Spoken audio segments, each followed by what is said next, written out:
Mr. Speaker.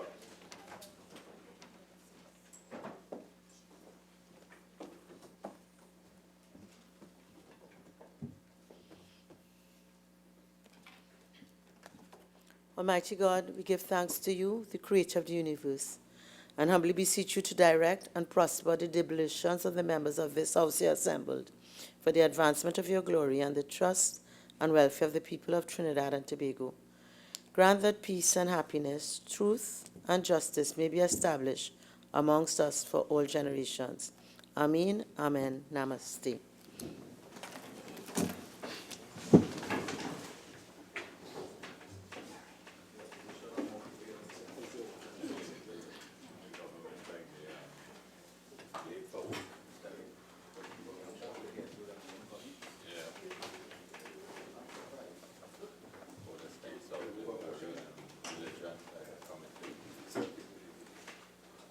Announcements by the Speaker.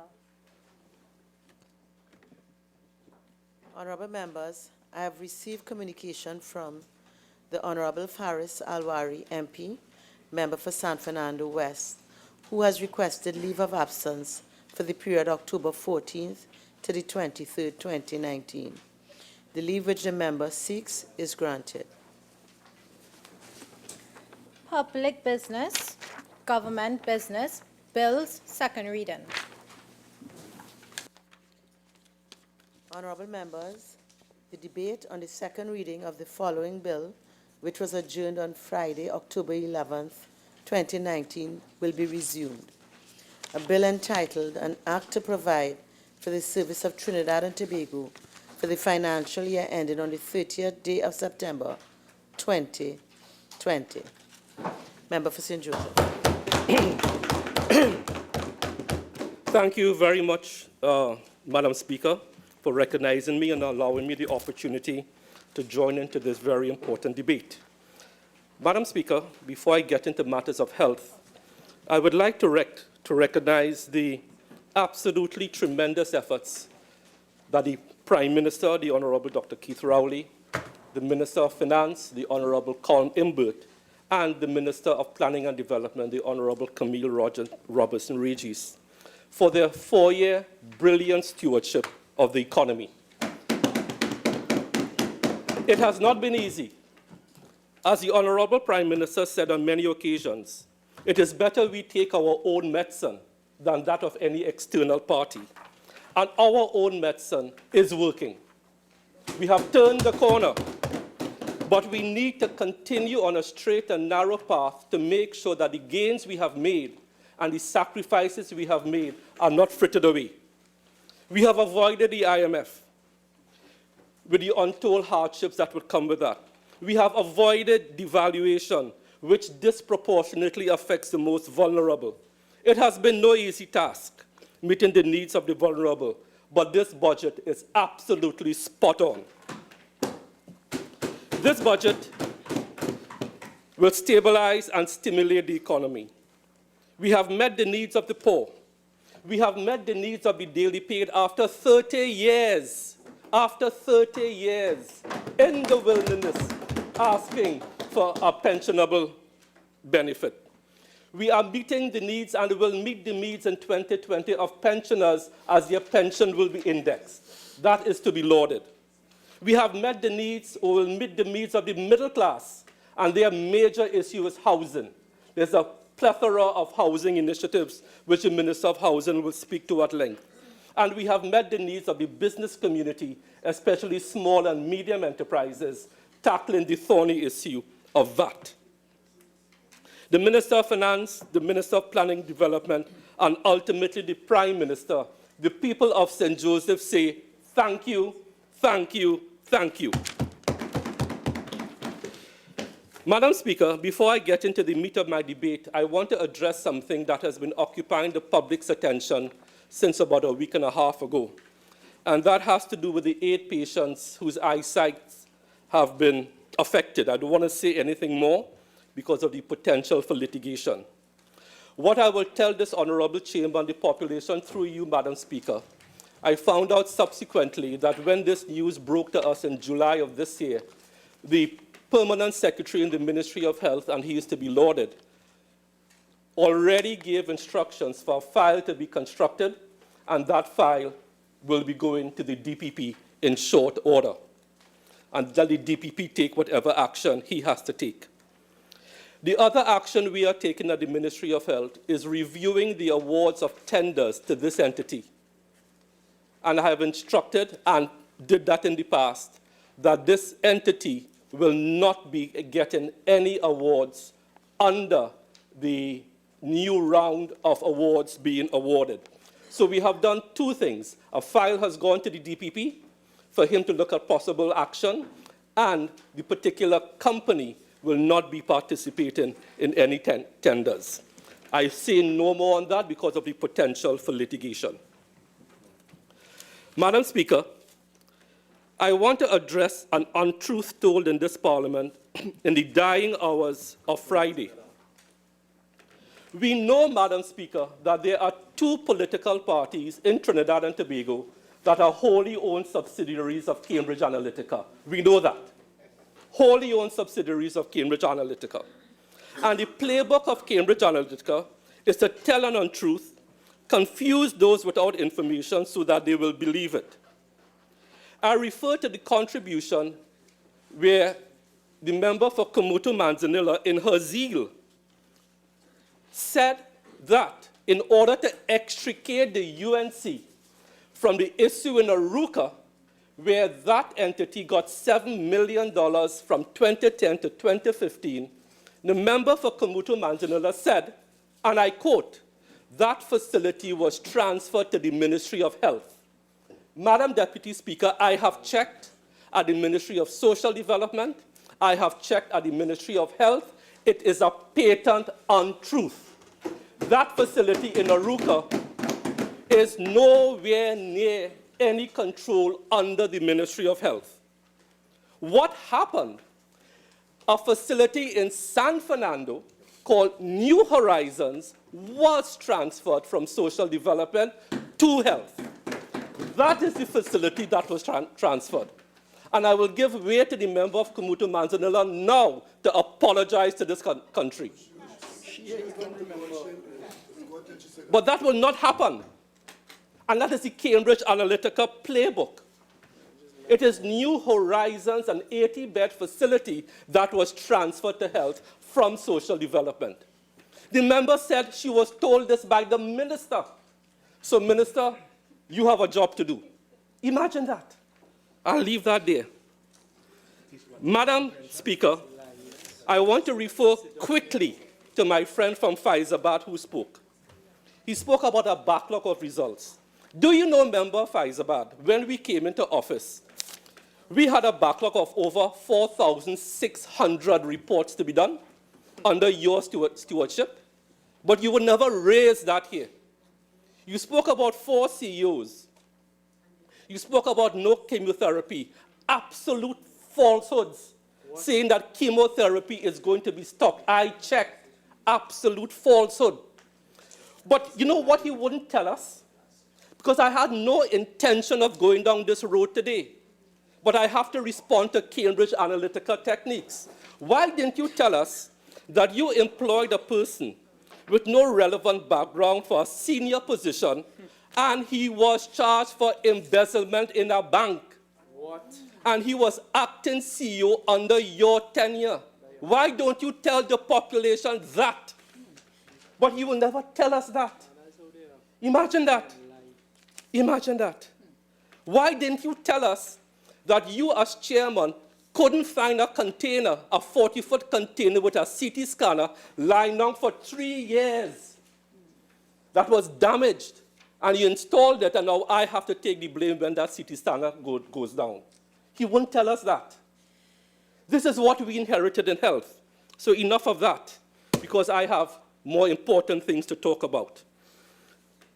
Madam Speaker, the Honorable Member for Superior spoke about hospital construction, how they built all these hospitals. I am going to, in detail this morning, tell this country, hopefully for the last time, about the morass, the mess that we inherited for Arima Hospital, in order of degree of mess. Arima, the least messy. Point Fortin, messier. And Couva, the messiest. Let's start with Arima. Do you know that Arima Hospital was started with no long-term financing in place? It is this administration that saved the taxpayers millions of dollars by negotiating a loan with ANSA Merchant Bank. And that loan was signed off on October 18, 2018, to get better terms and conditions. They were building a hospital out of the consolidated fund, taking away money to service this country to build a hospital. The same thing they did with the Point Fortin Highway. $7 billion taken from the consolidated fund to service this country to build a highway. Every first-year accounting business student knows long-term capital expenditure projects you finance with long-term financing. We had to fix that to get better cash flow for this country. So that's the mess. Let's go to the messier one, Point Fortin. They both built Point Fortin Hospital. Point Fortin Hospital should never have started in this country the way it was started. What we inherited were capped wells. Capped wells. Member for Point Fortin will know that. Let me tell you the mess. When we came into office, there was a government-to-government arrangement with Austria, where the first project on the MOU was the San Fernando Teaching Hospital. It was on the MOU as a project, no problem. But to do any other projects under that MOU, you have to have the project listed and a framework agreement as a project. My friend started Point Fortin by capping wells, nothing. No financing in place, no agreement. It is this government that saved that hospital from being financed again from where? The consolidated fund. No loan financing in place. We had to engage in 5 supplemental agreements executed to provide for revision of financing arrangements while local financing arrangements were being put in place with UniCredit.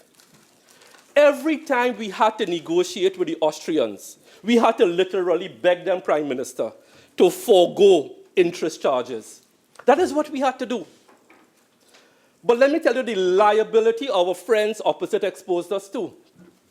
Because under the FIDIC Yellow Book, Section 16, that contractor could have suspended, could have slowed down, and could have terminated. You know that? Do you know what the liability to the taxpayer would have been if we did not save that to start construction of Point Fortin? The UNC exposed this country to untold hundreds of millions of damages to the Austrians. All they did was cap wells. So they never started Point Fortin. They never had it as a project on the MOU.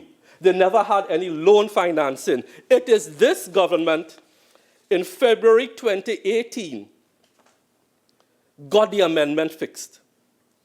It is this government in October 5th, 2017 that UniCredit from Austria submitted the initial draft export facility agreement. It is this government on June 20, 2018 finally signed off after the Solicitor General looked at it, the financing for euros 81,395,922.40. It is this government that fixed everything to do with Point Fortin. It is this government. You exposed this country to a possible contract cancellation. You exposed this country to liability out of termination, losses, and claims. I put that on the record. So I've dealt with the mess. I've dealt with the messier. I will now deal with the messiest one, Couva Hospital.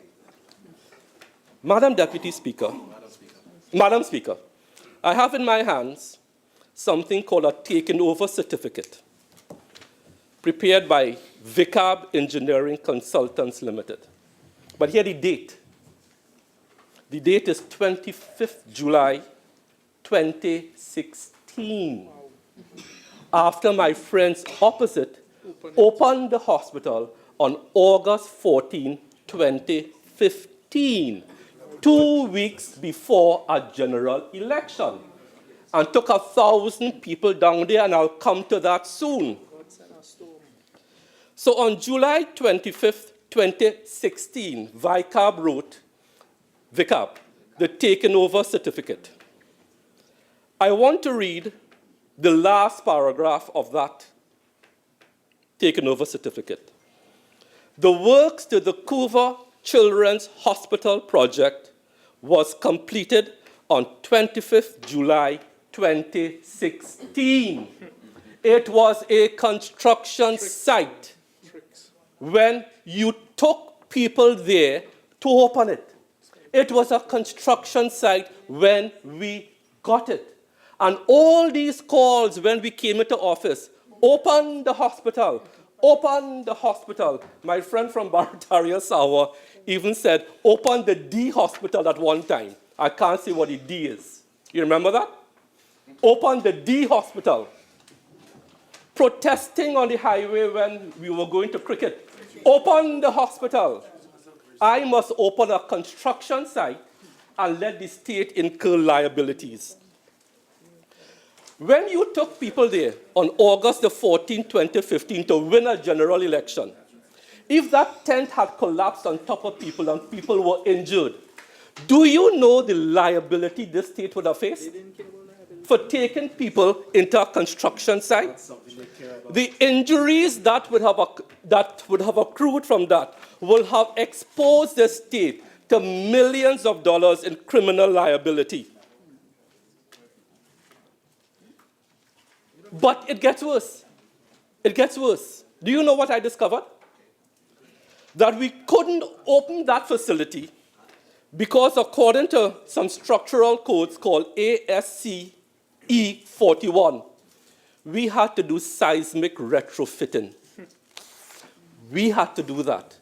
But I had to hear the opposition when we won the election. Open the hospital. Open the D hospital. We don't do things like that. We don't expose Trinidadians and Tobagonians to criminal liability on a construction site. You can't take healthcare workers into a construction site. And that is what this government did to this country on August 14, 2015. So, Madam Speaker, when they say they build things, they expose this country to legal liability in Austria and in Trinidad and Tobago courts because of recklessness and electioneering. Let the history and the records of this parliament reflect that. Once and for all, we could done this argument about who built what, who exposed who to what. Those are the facts, and I put it on the Hansard here this morning.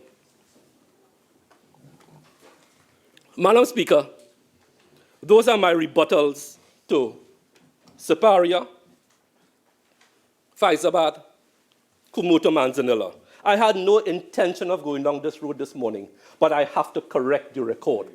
Have to. Madam Speaker, I now get into what we have been doing in health and what we intend to do with health moving forward.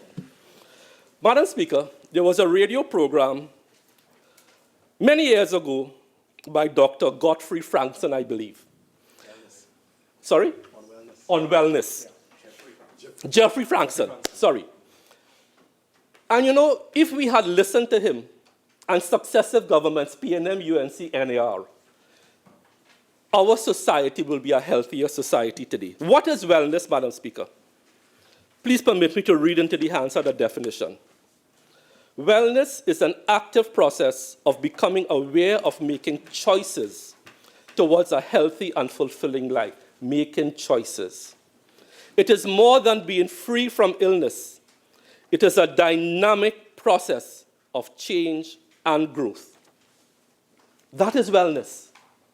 What we have in Trinidad and Tobago, and what we have grown up to, is a system where we react to illness, but we don't prevent illness, and that is what we have been trying to change. Madam Speaker, to contextualize and to tell the story of health, what is this health sector ecosystem? We have 10 major hospitals with 3,000 free beds. We have 98 health centers and 7 district health facilities. That's a total of 151 health facilities. Madam Speaker, in this ecosystem, we employ administrative staff, 1,783. Nurses, 5,611. Managers, 149. Laboratory and technicians, 1,320. Support staff, 2,565. Doctors, 1,783. Pharmacists, 303. Interns, 371, giving you a total of 13,884. Then you add to that vertical services head office. You come up with 17,884 people, which is 2.8% of the labor force. So you have 17,884 people, multiply that by 4 with dependents. Health brings food to the table for between 70 to 80,000 persons in Trinidad and Tobago. And not one healthcare worker was laid off. Not one healthcare worker lost their jobs. Not one.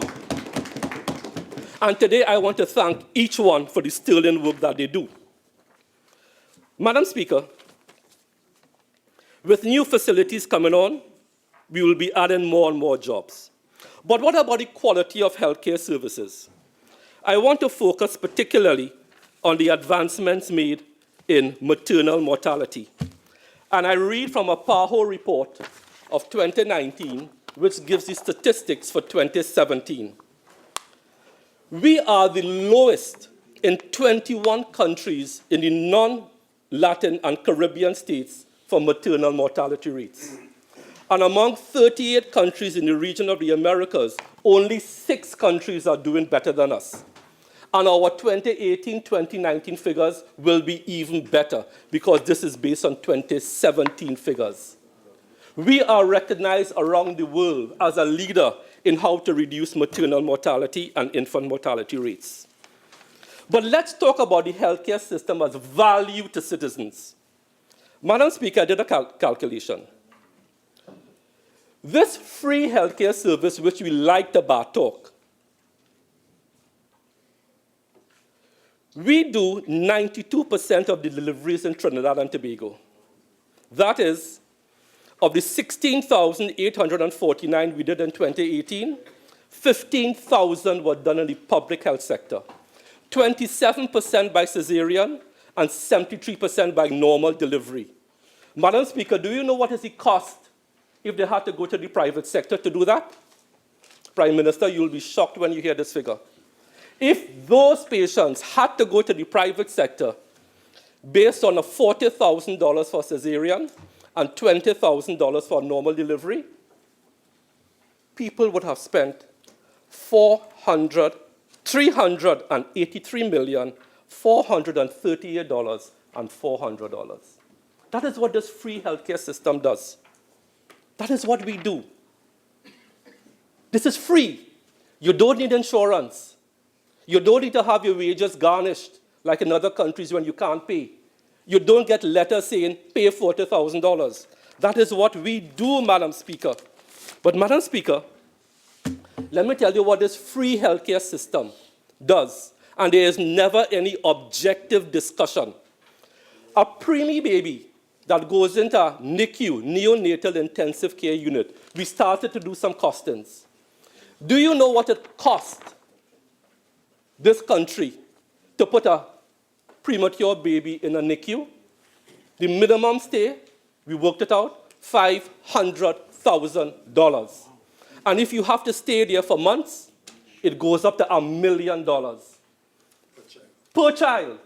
Which parent in this country without insurance can pay that? But we take this for granted. We take this for granted. And I have to listen in the public domain about, you do 99 things right, you do one thing wrong. That is the conversation. I'm talking about 99 things done right.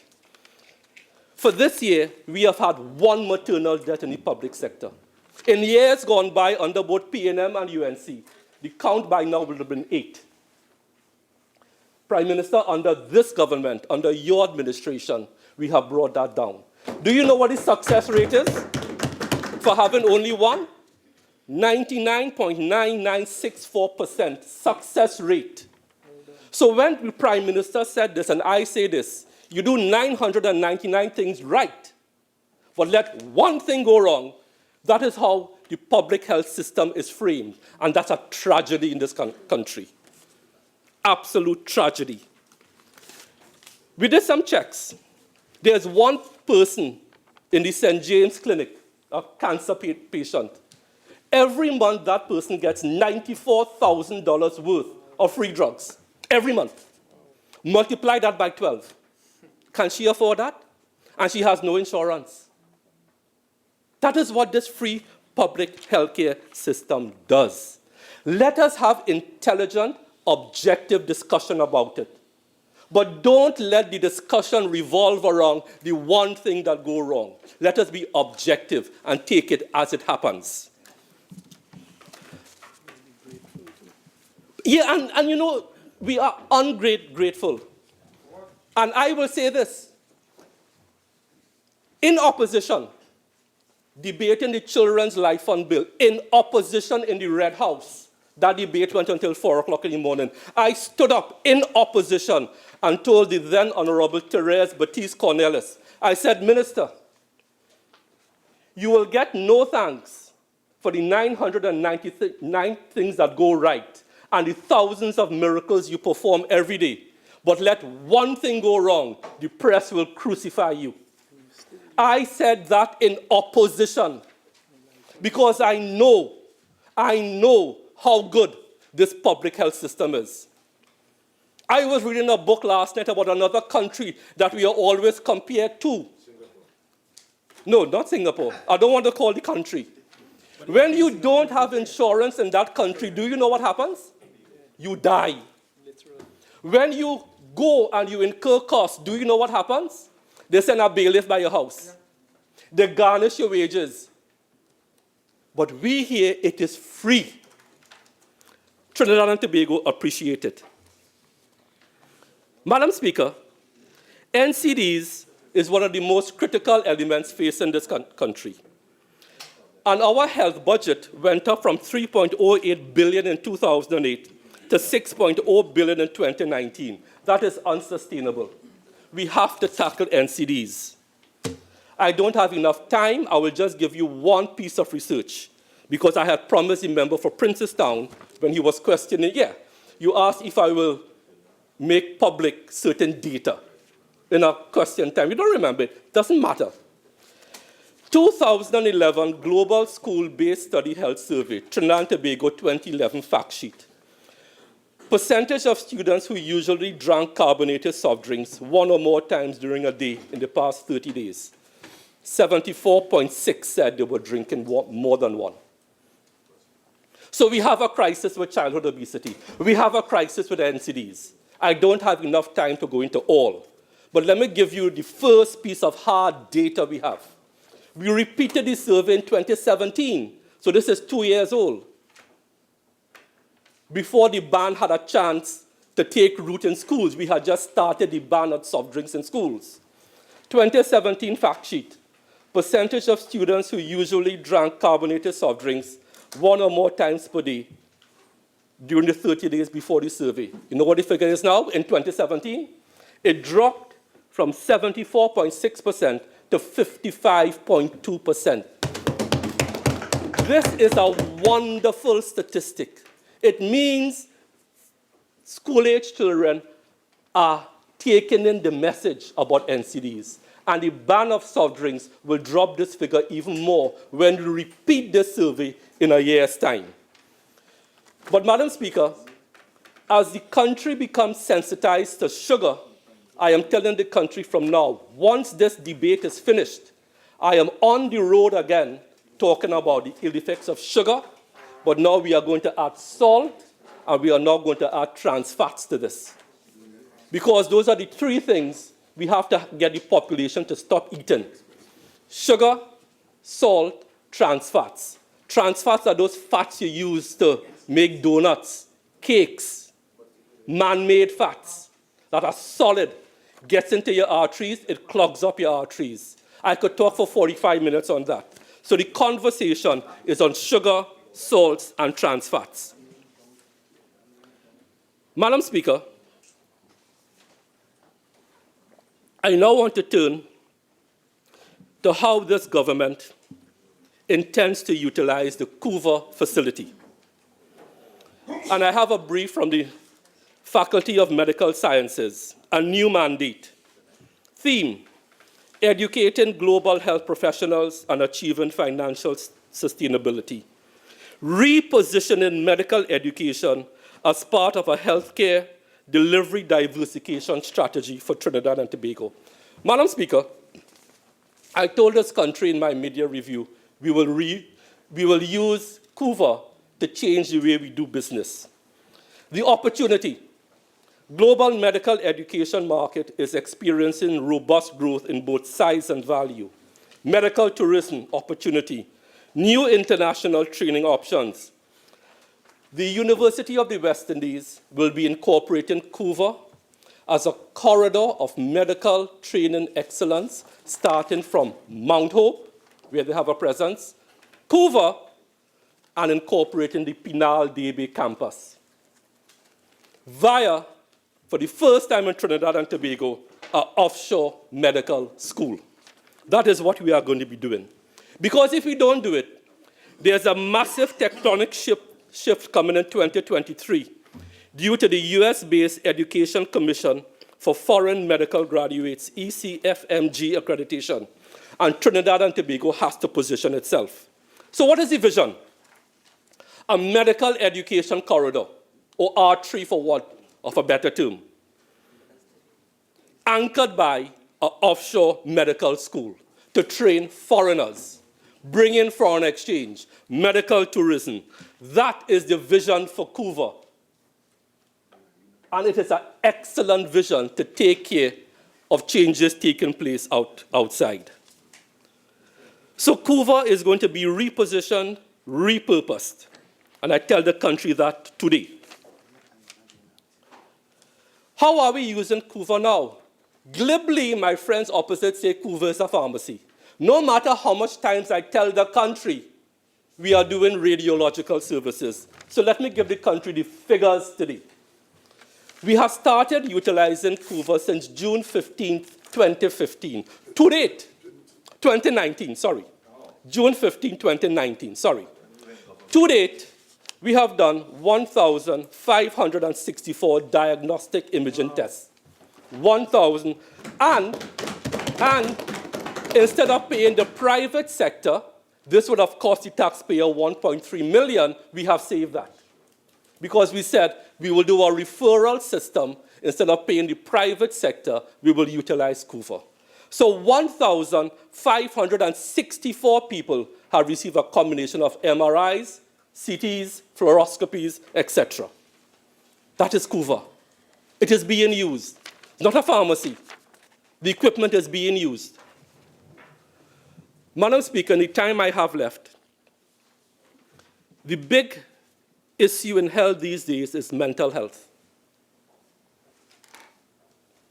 And I'm going to tell this country what we have been doing for the past 2 years, so it doesn't seem as a knee-jerk reaction to what happened in Coover.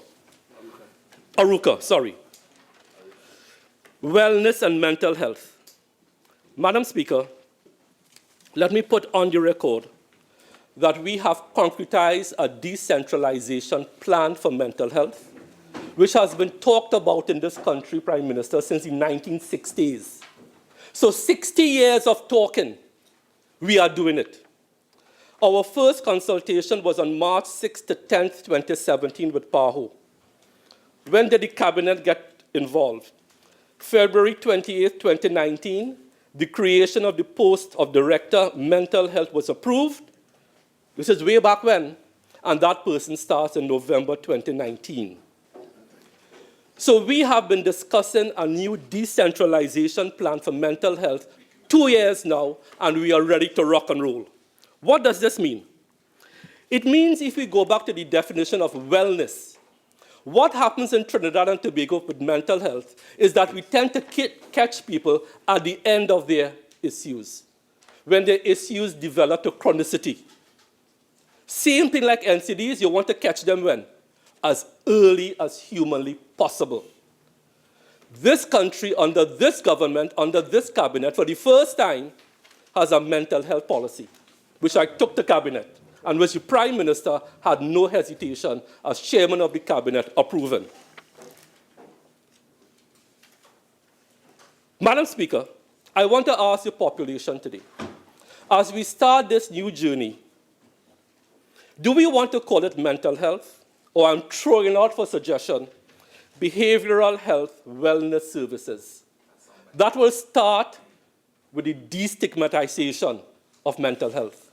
So if there's agreement, and I'm seeing heads shaking, yes, I will take it to the population. No more psychiatric care. It will now be behavioral health wellness services. And we will now adopt a life course approach to behavioral health. What are the historical facts? St. Anne's is 117 years old. That structure was built in 1902. And the present model is we seek treatment at the end of your psychosis, after the disease has progressed. Stigma, all that. We have already started the process of decentralization. New Horizons, which I spoke about in San Fernando. But what will happen, imagine if you will, Madam Speaker, a new, centrally located, easily accessible, major mental health facility, not tucked away in St. Anne's, where people from Cedras can't reach it, where people from Toco can't reach it, but a centrally located, new facility, supported by satellite facilities, so people can be reintegrated with their families and communities. No one can argue with that approach. And it will lead eventually to the decommissioning of St. Anne's. It will lead, yes, and you all said that for the last 4 years, but you all did not do it. You just talk. I have a cabinet-approved plan to do it. You always say, we were going to do it. There was a plan. We are doing it via cabinet-approved policy. What will be the outcomes? Increased accessibility across the life course, especially adolescent mental health. Increased integration and family with society and the job market. Superior clinical outcomes and a decrease in stigmatization. Madam Speaker, we normally use suicide figures as a measure of the mental health of a country. That is open to debate, but I will give the suicide figures for Trinidad and Tobago here this morning, and that the population and the experts judge for themselves. These numbers come from the Crime and Problem Analysis Branch of the Trinidad and Tobago Police Service. These are the numbers for completed successful suicides. 2013, yes, where people actually died as opposed to attempted. Oh my God, we have to explain that to them? Because you have attempted also.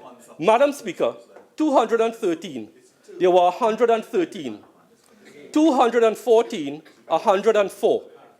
215, 111. 216, 104.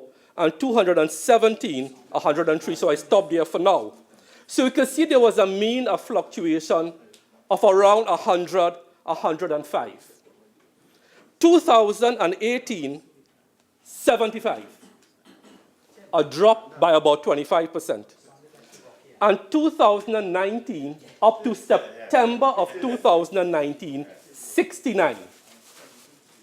But with decentralization of mental health services, we could pay attention to 3 divisions: central, northern, and southern, which account for the majority of suicide cases. So when you have these satellite centers, you can catch people earlier. However, Madam Speaker, what this data does not show is adolescent attempted suicide, and we have an issue there. And the experts will talk about that. So we have to be careful how we interpret this data, but I am giving the country the data, accurate data about suicides in Trinidad and Tobago. So with the decentralization of mental health, where we will now convert into our wellness parameter and philosophy, we can do that. But what has been the progress to date? September 2017, an adolescent-specific mental health clinic opened targeting teenagers and young adults. May 2018, stress relief clinic based on a community-based psychiatry service. We have seen 700 people.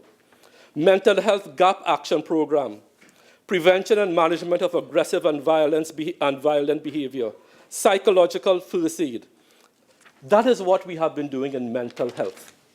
So mental health is the next NCD. The same way we are tackling diabetes. You get a 20% decrease in children using soft drinks. It's been successful. We'll target salt. We'll target trans fats. We have gotten the IDB through our NCD program to have funding set aside for the treatment of dementia for the first time in Trinidad and Tobago. Because the major health risk to the world as populations age is going to be dementia and the associated conditions with dementia. That is what this government has done. But, Madam Speaker, the mental health landscape, there is going to be a role for qualified NGOs and faith-based organizations. The government cannot do this alone. So the NGOs and faith-based organizations need to come to us and register under the Mental Health Act. Madam Speaker, I just want to close with my report on the PSIP. The PSIP, Madam Speaker, I have 2 minutes left. Original time. Plus 15? Plus 10. Plus 10. Thank you very much. The PSIP performance under the Ministry of Health, my colleagues used to average around 30 to 40%. That is why when we came into office, hospitals were in a state of disrepair. You didn't have equipment. Because for 5 years, with $60-something billion in budgets each year, the PSIP under the Ministry of Health was about 30 to 40%. That is why hospital infrastructure was so bad. We had to do electrical work in San Fernando, spend $30 million now. If that was done when oil prices were $90 a barrel, I wouldn't have the member for Caroni East bringing motions. Because he is right. But we are spending $30 million to shore up and repair the electrical system in San Fernando General Hospital under a 2-year project. We have to do it. Roofing in St. Anne's, 1902, left to rot. Electrical system and leak in the roof of Port of Spain General Hospital, left to rot. We are doing it. Under this government, the PSIP at the Ministry of Health for the last fiscal is a performance level of 80%. 80%. Phenomenal achievement. And I want to thank everybody in project management. But what are 2 positive areas of impact under this PSIP performance? Madam Speaker, on coming into office, I said, I found the 64-slice scanner, CT scanner at San Fernando. was old, it was damaged, because the member of Faizabad couldn't find it in a container for 3 years. For 3 years. When I came into office, the CT scanner at Sangre Grande was already down for 6 months. 6 months. Under the PSIP, Sangre Grande has a brand spanking new, not only a machine, but a CT suite. If you see it, it's lovely. It's first world. It's patient-centric. It adds to wellness. And we came in under budget, on time, no corruption. Well done. Kick back no longer bend. Madam Speaker, I had to answer a question in this House about the lithotripsy machine in San Fernando General Hospital. And I showed where under the chairmanship of Faizabad, in 1 year, the lithotripsy did 8 procedures. 8. The question I want to ask Faizabad is who moved the C-arm from the lithotripsy? Who moved it? And I'm looking in the direction of the bench lower down there. I call no names. Well, if Carney East don't know what a C-arm is, heaven help this country. Not you. Not you. Somebody close to you. Physically, at this point in time. In the chamber. Anyhow, we leave that. Who moved the C-arm? But I will get no question on that. Who moved it? Right? It's like who moved the piano? Remember when we came into office, where the piano? The piano was on a chadar in thing. I think Oropuch East, you asked about the piano. Anyhow. Member for St. Joseph, your original time is now spent. You have 10 more minutes to wind up. Thank you. Wait, proceed. Under this administration, we replaced the lithotripsy. Replaced it. Because my friends opposite did not realize that all MME have a lifespan. And when it's coming down to the end of their lifespan, you need to replace it. It is this government, when oil crashed to $27, $30, $40 a barrel, as opposed to my friends when they had it at $90 a barrel, did not replace the lithotripsy. We have done it. And now, instead of doing 8 interventions under my friend from Faizabad, it is being done by the hundreds. That is where PSIP money went. Madam Speaker, I want the country again, the same way I gave the statistics on what it costs to treat a preemie baby, $500,000 to $1 million. You know, when you spend that money, that's like giving somebody a HEC house. Imagine that.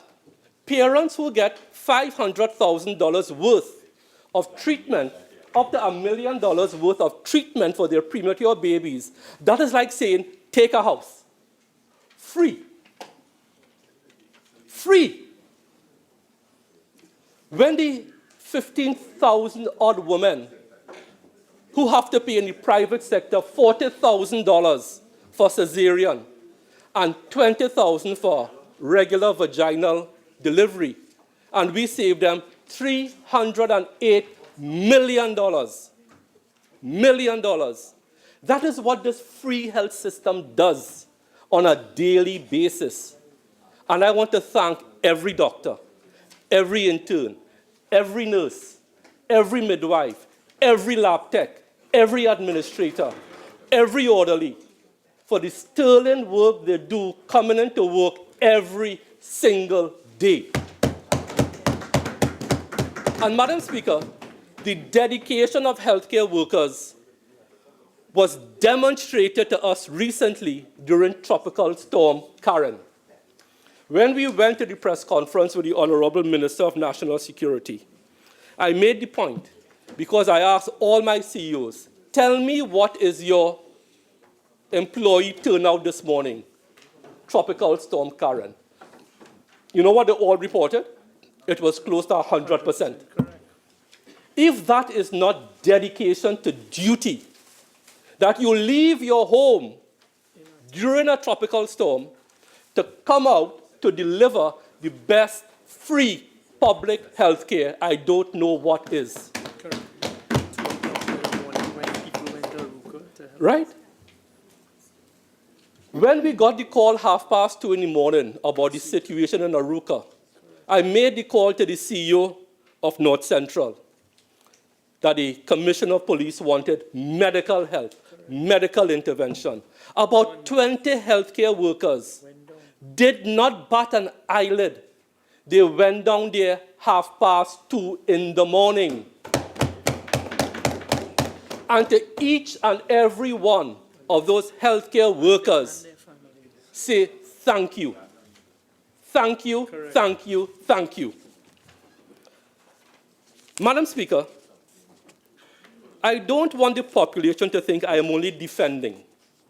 The reason I am taking this approach is that because the discussion in health in this country is that you are defined by the one thing that goes wrong, but the 99.9964% things that go right get no public acclaim. That is why I'm taking the line I'm taking this morning.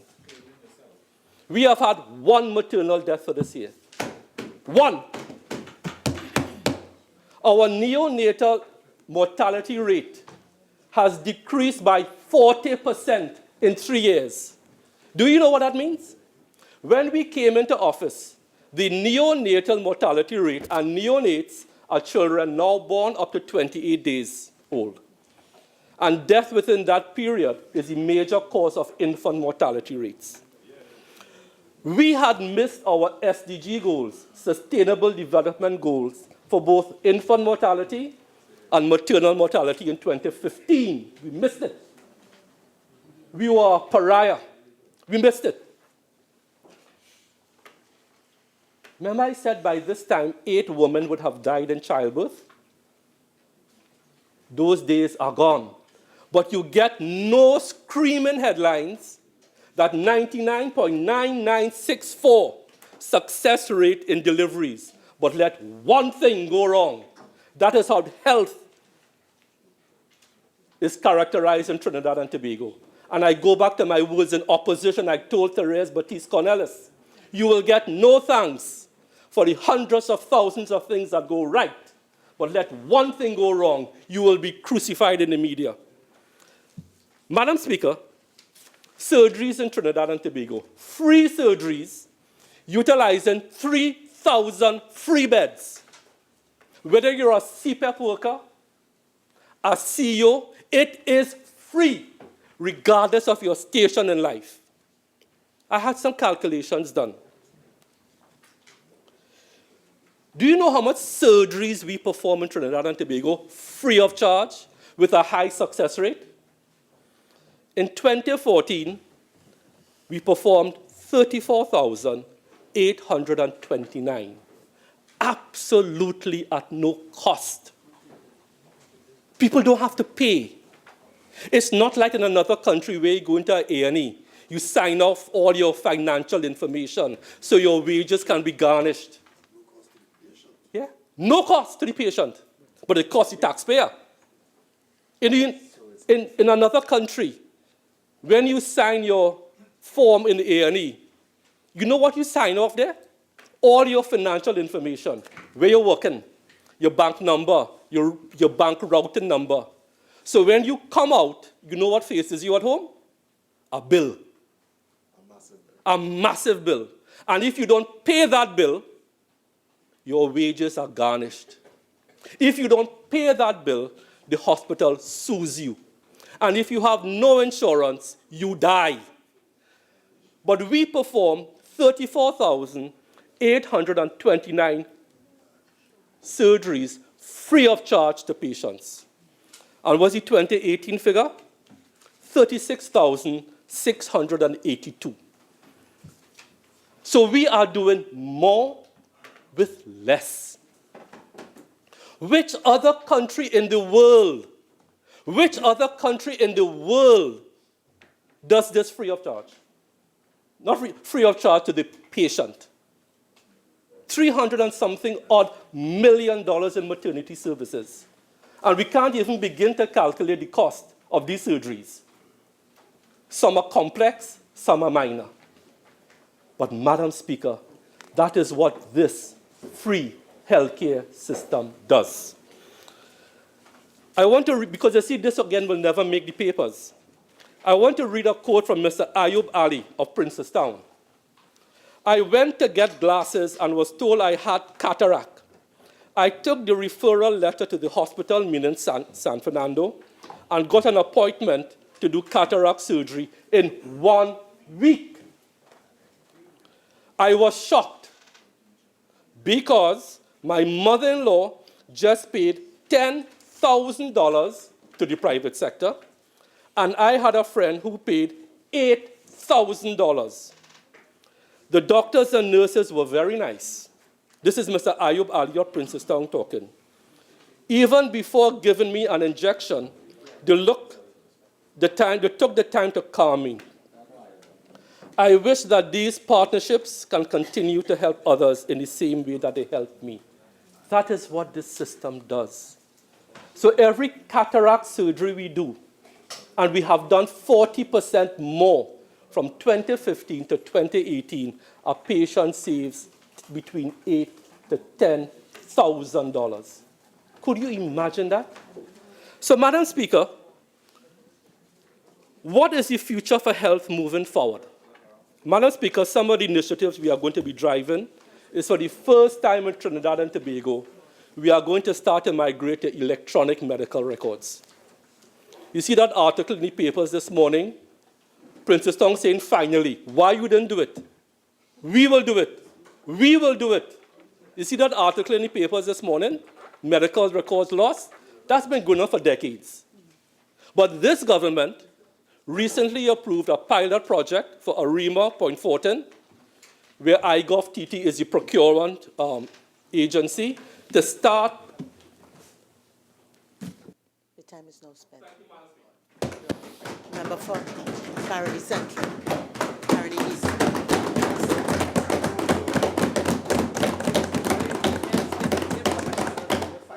Thank you, colleagues. Madam Speaker, I rise here this morning to provide some information on this budget debate and to debunk some of the statements made by the Minister of Health. And of course, my immediate issue now is to deal with a response from the Minister of Finance over the weekend. This Minister of Finance issued a media release that all CPEP workers to get increased wages, no reduction in working hours of workers. And Sunday Guardian gets it wrong with bogus analysis. Now, he is accusing the media of bogus analysis, and he's having difficulties with what an academic has said, and he's having difficulties with what the academic has said from the University of the West Indies. So these guys have done their work, they have done their research, and they have found that the Minister of Finance has been wanting. No, so now he comes with a big release over the weekend to say that they are wrong. And he attacks the member from the university faculty and the economists, attacks him in a vicious manner and calls him bogus. Now, these are guys who have worked their life and are continuing in their education process and so on.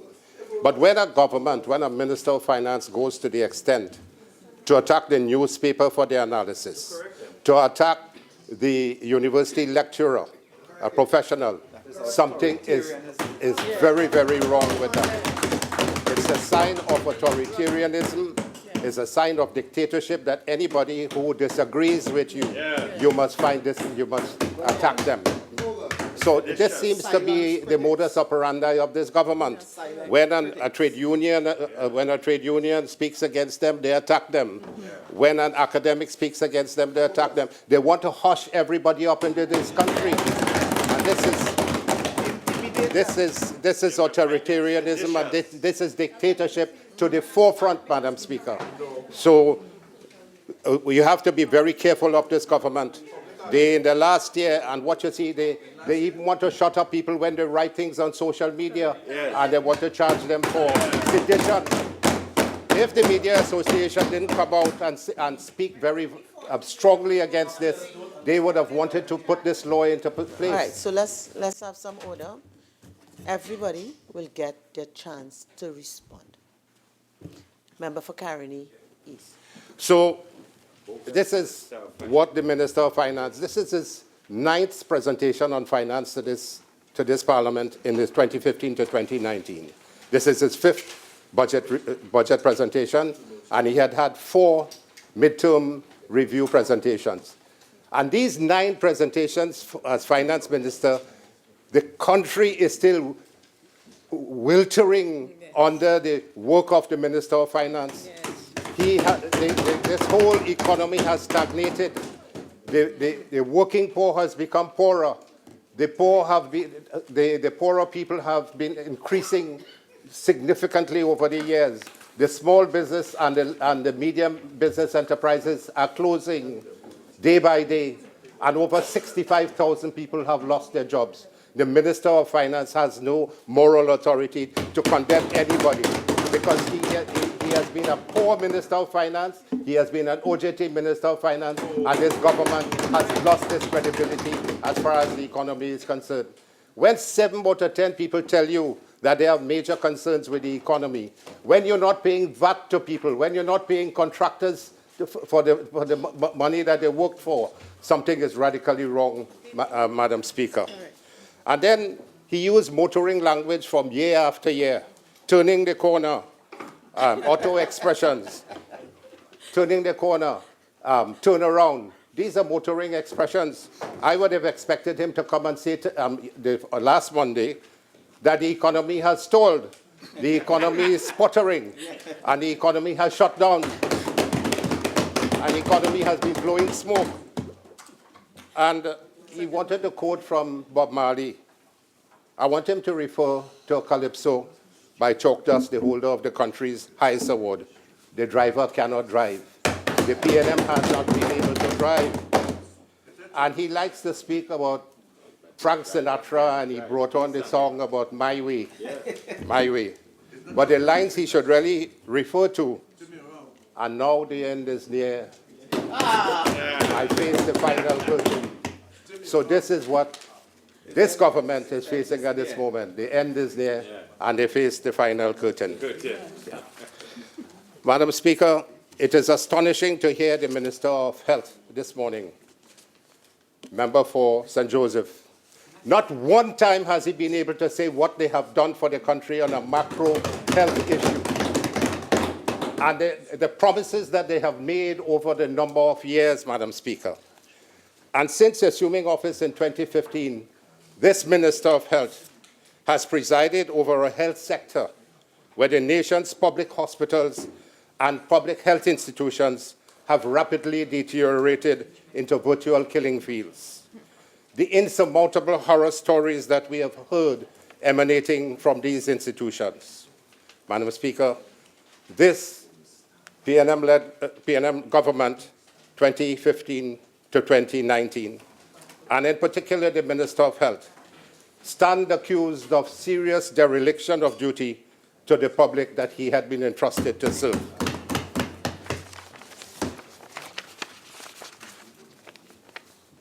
In the major hospitals, daily horror stories and scenes abound in the emergency department, which this country has been speaking about for years, overflowing with patients on wheelchairs and trolleys, waiting for days to obtain critical medical treatment, with many dying on the trolleys, patients bleeding, patients in pain, patients waiting to have a bedpan and have to defecate on themselves.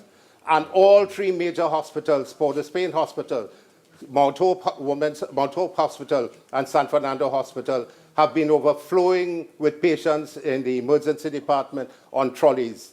And I invite anyone to go, if you think that I am not speaking the truth, go into these emergency departments and you will see the real horror stories that are occurring.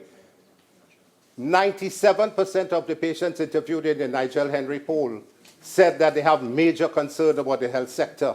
Are they wrong? Are they wrong? They have major concerns. And when the Minister of Health comes today and say that they do X amount of surgery and X amount of cesarean section and so on, and they get it free, and the babies in the neonatal intensive care unit, they get it free. They pay, people of Trinidad and Tobago have been paying taxes for these number of years, and health surcharge, and they deserve to get the treatment that is supposed to be there under the constitutionally enshrined right. This is a right of every citizen to have adequate health care. So when he comes and says that they get it free and he's making the scene as though the PNM government is giving them something free, the people have been paying their taxes. And in addition to that, the PNM imposed heavier taxes over the last 4 years. Tax upon tax, tax upon tax. So the people not entitled? So where is he going with that, Madam Speaker? And we on this side have been asking for the removal of this Minister of Health for years and years, the last 3 years. But this administration is not doing anything about it. And he will continue to decimate the health sector within the next year if he's left as Minister of Health. He should be removed immediately as the Minister of Health. And he has been the worst Minister of Health this country has ever seen over the last 20 years. You had Minister Eckstein from 94 to 97, Imbert from 2000, Minister Imbert from 2002 to 2002. Then you had Minister Jerry Nares at that time and Minister Rahel. He is worse than all of them put together. And so he has no moral authority to talk about the health sector. All he could come and do is to take pinch point, one little point here and one little point there. Madam Speaker, I want to go into the promises of the People's National Movement on the health sector from 2015. And I want to read to you one of the first one from the Minister of Finance, page 42-43. We will review the existing hospital strategies through a scientific evidence-driven hospital construction and refurbishment plan. And when necessary, we will refurbish and modernize our existing aging plant and will construct new facilities where they are required. This PNM government has not constructed one new facility, one new health facility. They're talking about constructing one in the Prime Minister's constituency now. So 4 years have gone. They have not constructed one new facility. They have inherited the Arima Hospital start of construction. They have inherited the Point Forte Hospital start of construction. There is nothing that they have started on their own and have completed. So he has no moral authority. So they have failed in that promise of modernizing our existing aging plan. Second one, we will address the shortage of medical personnel immediately. Madam Speaker, it is very unfortunate when they could make those statements. When they came into office, there were over 1,300 nurses waiting for jobs and more than 200 doctors waiting for jobs. They upped 4 years later, they have not employed any of those. And he has not taken the recommendations of the Joint Select Committee of Parliament in 2016-2017, the third and fourth reports. He has just pushed it aside, where they said that there were 1,870 foreign nationals working in the institutions, but yet you're refusing to take in any of the local national doctors and nurses. So why? Why have they decided not to have these professionals on board? And so nobody has been able to explain, but it is because of political spite and vindictiveness and viciousness that they have not employed these doctors. When we questioned him about why you're not employing the doctors, he said they don't want to go and work in the district health facilities far away. When we confronted him, he was not able to give one doctor's name who refused to go into the district health facility. So it was excuse upon excuse. the Nurses Association had to call a meeting with the Prime Minister in June of this year and indicate to the Prime Minister that over 1,300 of them waiting for jobs and wanting jobs, and they have not been able to be employed. So when he says they have X amount of nurses, he hasn't given you how many vacancies there are in the health system. Hundreds of vacancies. And if you have 1,300 nurses wanting jobs, and you have so many doctors waiting to be employed, and you have five regional authorities, 4 in Trinidad and 1 in Tobago, a few hundreds of those will be eaten up like nothing. Take them in, have the improvement in the healthcare. So when you have more doctors and more nurses in the system, and it is not going to cost money, because this Minister of Health has presided over the expenditure of almost $26 billion in 4 years, and he has nothing to show for it. Yeah. And he's going to be spending another $6 billion this year. So he would have ended up spending almost $32 billion and nothing to show for it, Madam Speaker.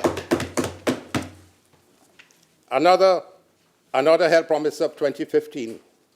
We will expend substantial resources on training opportunities in all areas of healthcare, including support staff in professions allied to medicine, particularly in the field of nursing. The member for Chaguanas East will tell you that the nursing training center, they have reduced the amount of training for the nurses there, or at El Dorado.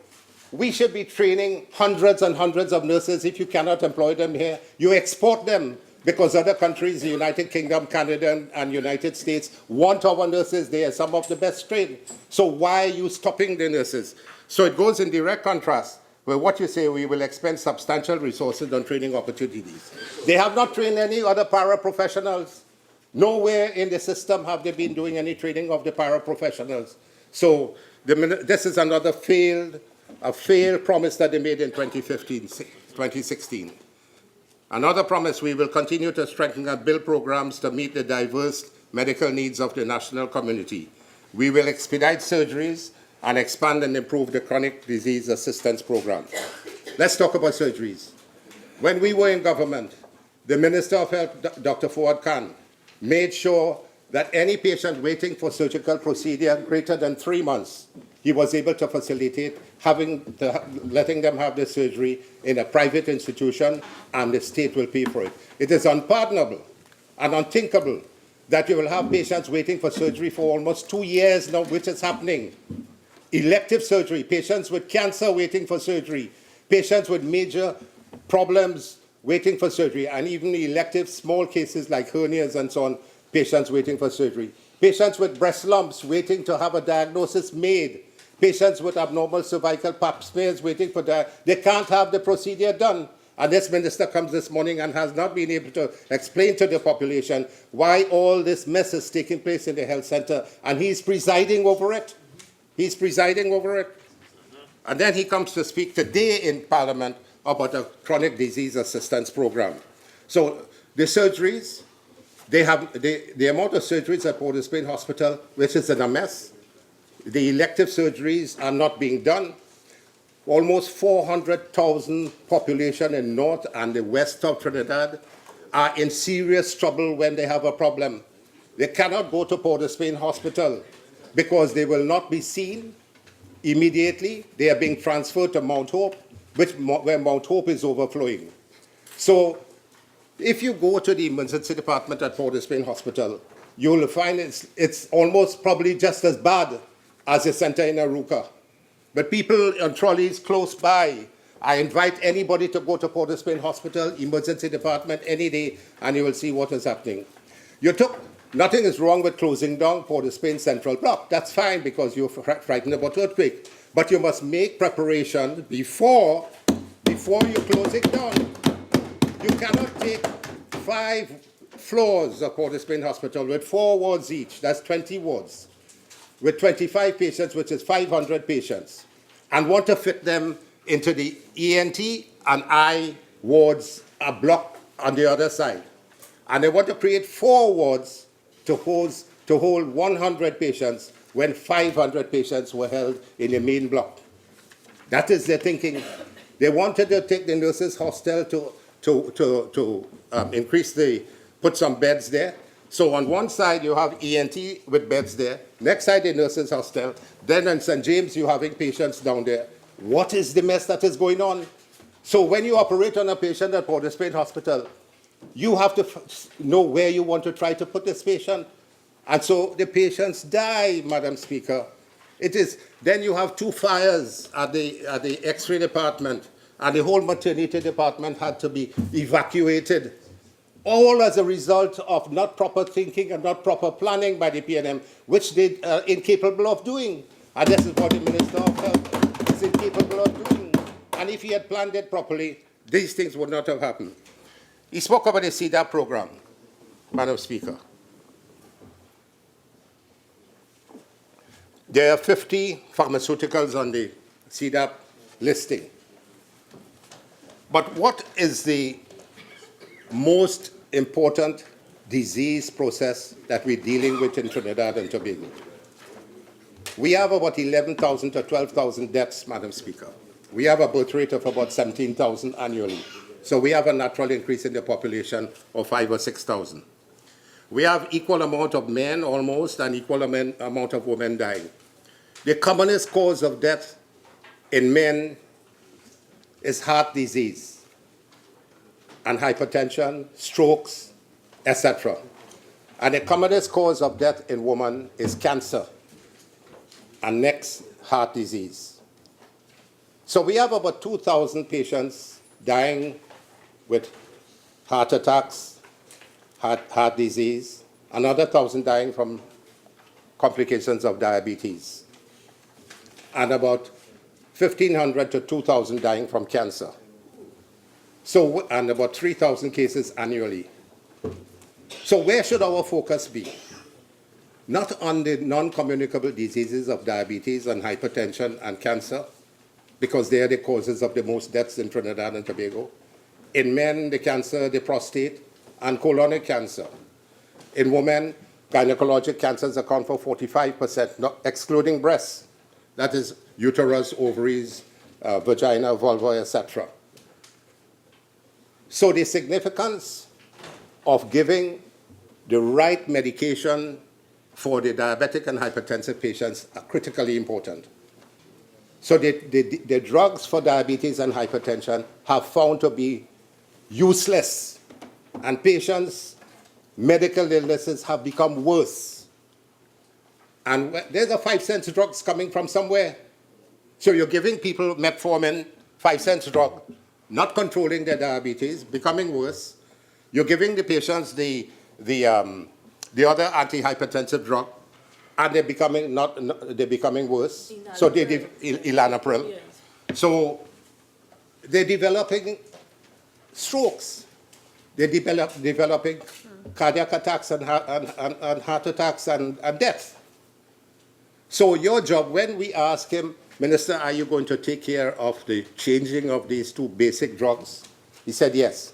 Up to today, he has not come to tell the Parliament nor the country that he has changed the drugs to what they were to the new ones, because he has not done so. And the patients who are receiving the treatment are not receiving the proper treatment. And I advise the patients with diabetes and hypertension to monitor their blood sugar levels and monitor their blood pressures very carefully, because if they don't do that, they will end up with problems. After age 40, about 40% of East Indians in this country develop diabetes. And after age 40, almost 40% of the Afro-Trinidadian population develop hypertension. And there are a lot of strong guys from the Afro-Trinidadian population who obviously looking strong, but they do not know that they have hypertension. And they end up with renal failure in the end because they have not been able to control their hypertension. So a very proper, well thought out, coordinated primary healthcare system of massive education to the wider community. You tell them about their diet, you tell them about obesity, you tell them about getting their smears and the mammograms. But the minister wants to come to Parliament and talk about that. What about his program? He has no program to deal with this at a national level. And that is where we differed from them, because they talk and we work and deliver. PNM talks, UNC delivers, UNC works. So if you do not have a proper primary healthcare system, Madam Speaker, I think I spoke about this, only 6% of the population go on to have their pap smears annually. Cervical cancer causes death about 150 patients annually. It is a preventable death. Nobody's supposed to die from cervical cancer. And if you're screening for that, only 6% come for screening. All the health centers, 96 or whatever, should have screening apparatus. All the hospitals should have, and the district health facilities. So on a daily basis, when these people come into your hospitals, you screen them, you do your pap smears, and you must have cytologists reading the pap smears and pathologists doing the work, and you must have follow-up for colposcopies and so on. That is just one area of cancer. You must go through the country and ask the population, all the men above 40, to do the PSA, the prostatic specific antigen. You must tell the women above 40, they have a ticker tape on television, which going around every day, to do your mammogram every 3 years after age 50 or something. That's wrong. After that age, you should have your mammogram every year. Because when you pick up a breast lump when you pick up something on a mammogram, it is about 2 millimeters. By the time you pick it up as a clinician, it's about 2 centimeters. By that time, it has spread to your lymph nodes. It has spread to other parts of the body. So your mammograms must be done routinely. Your pap smears must be done. And colonic cancer. Colonic cancer is the leading cause of cancer after prostate for men. And the Afro-Trinidadian population is very susceptible, and they die in a quicker time frame when they develop the disease. So they should be being screened. We should go around the country and in all the health centers and in all the hospitals and screen these patients for their PSAs on a yearly basis. And you must have systems in place to deal with them. As soon as you have an abnormal PSA, you should be sent to a situation where, or some doctors who can deal with it. But that is not happening. This is the vision of the UNC, and this is what the Minister of Health has been doing to some extent in the past. And we will, when we elected into office, these are some of the things that we will do, Madam Speaker. So the CEDAP program is not working. Some of the drugs, the top-line drugs, are not in the 250 pharmacies across Trinidad and Tobago. Some of the hospitals do not have the pharmaceuticals to give the patients when the doctors write their prescription. And so this whole system of the CEDAP and the primary healthcare system is not working. After 2 years, our Prime Minister at that time, Mrs. Bissessa, had indicated to Cabinet, guys, health has taken over to be a problem now. I want some ideas how we improve the healthcare. That is the type of work that the Prime Minister was doing. That is the philosophy of the Prime Minister. That is the forefront. She's at the forefront. And the Prime Minister at that time decided that we will form a little committee on health and give some assistance to the Honorable Minister of Health, who was doing a phenomenal job. But what we found, that the boards of the regional health authorities and the CEOs were not doing their work as they're supposed to do. And Dr. Rambharat, the member for Tabakeet, and one or two of our colleagues who are here will tell you that they have never been on the wards. The CEO doesn't make ward rounds. So most of the problems occurring in the health sector and in the hospitals is as a result of putting square pegs in wrong holes and putting political people in situations where they ought not to be. The health sector needs people of competence and ability, not political people in these boards and in our CEOs. We had asked the CEO when we were there of Mount Hope, when last you went on a ward, the member for Coover South will remember. He couldn't tell us when last he went on a ward, and he was the CEO. Well, he was fired, and they put the pressure on the poor Minister of Health, Dr. Khan, member for Baratara St. Joseph, when they were not doing the work. San Juan Baratara. I told the Minister of Health very quietly, I said, Minister Deyalsingh, your work becomes more difficult because you have incompetent boards and CEOs. That is where you should start. And I advise the entire government, this is what you should be looking at. You cannot put political people to run situations where you need competent people.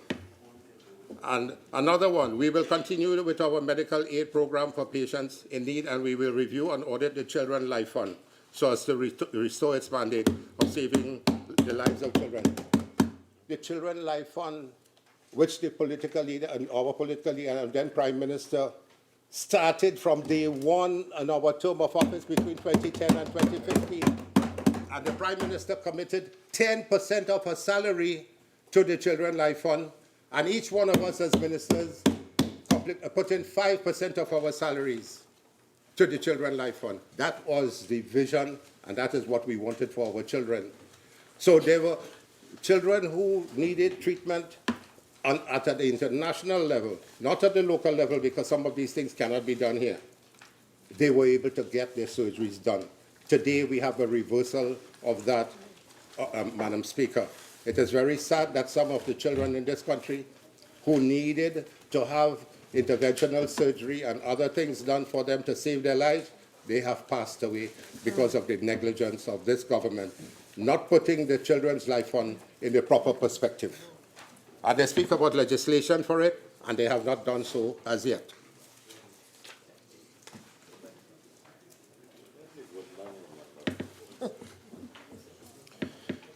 I want the general population, the national population, to hear this.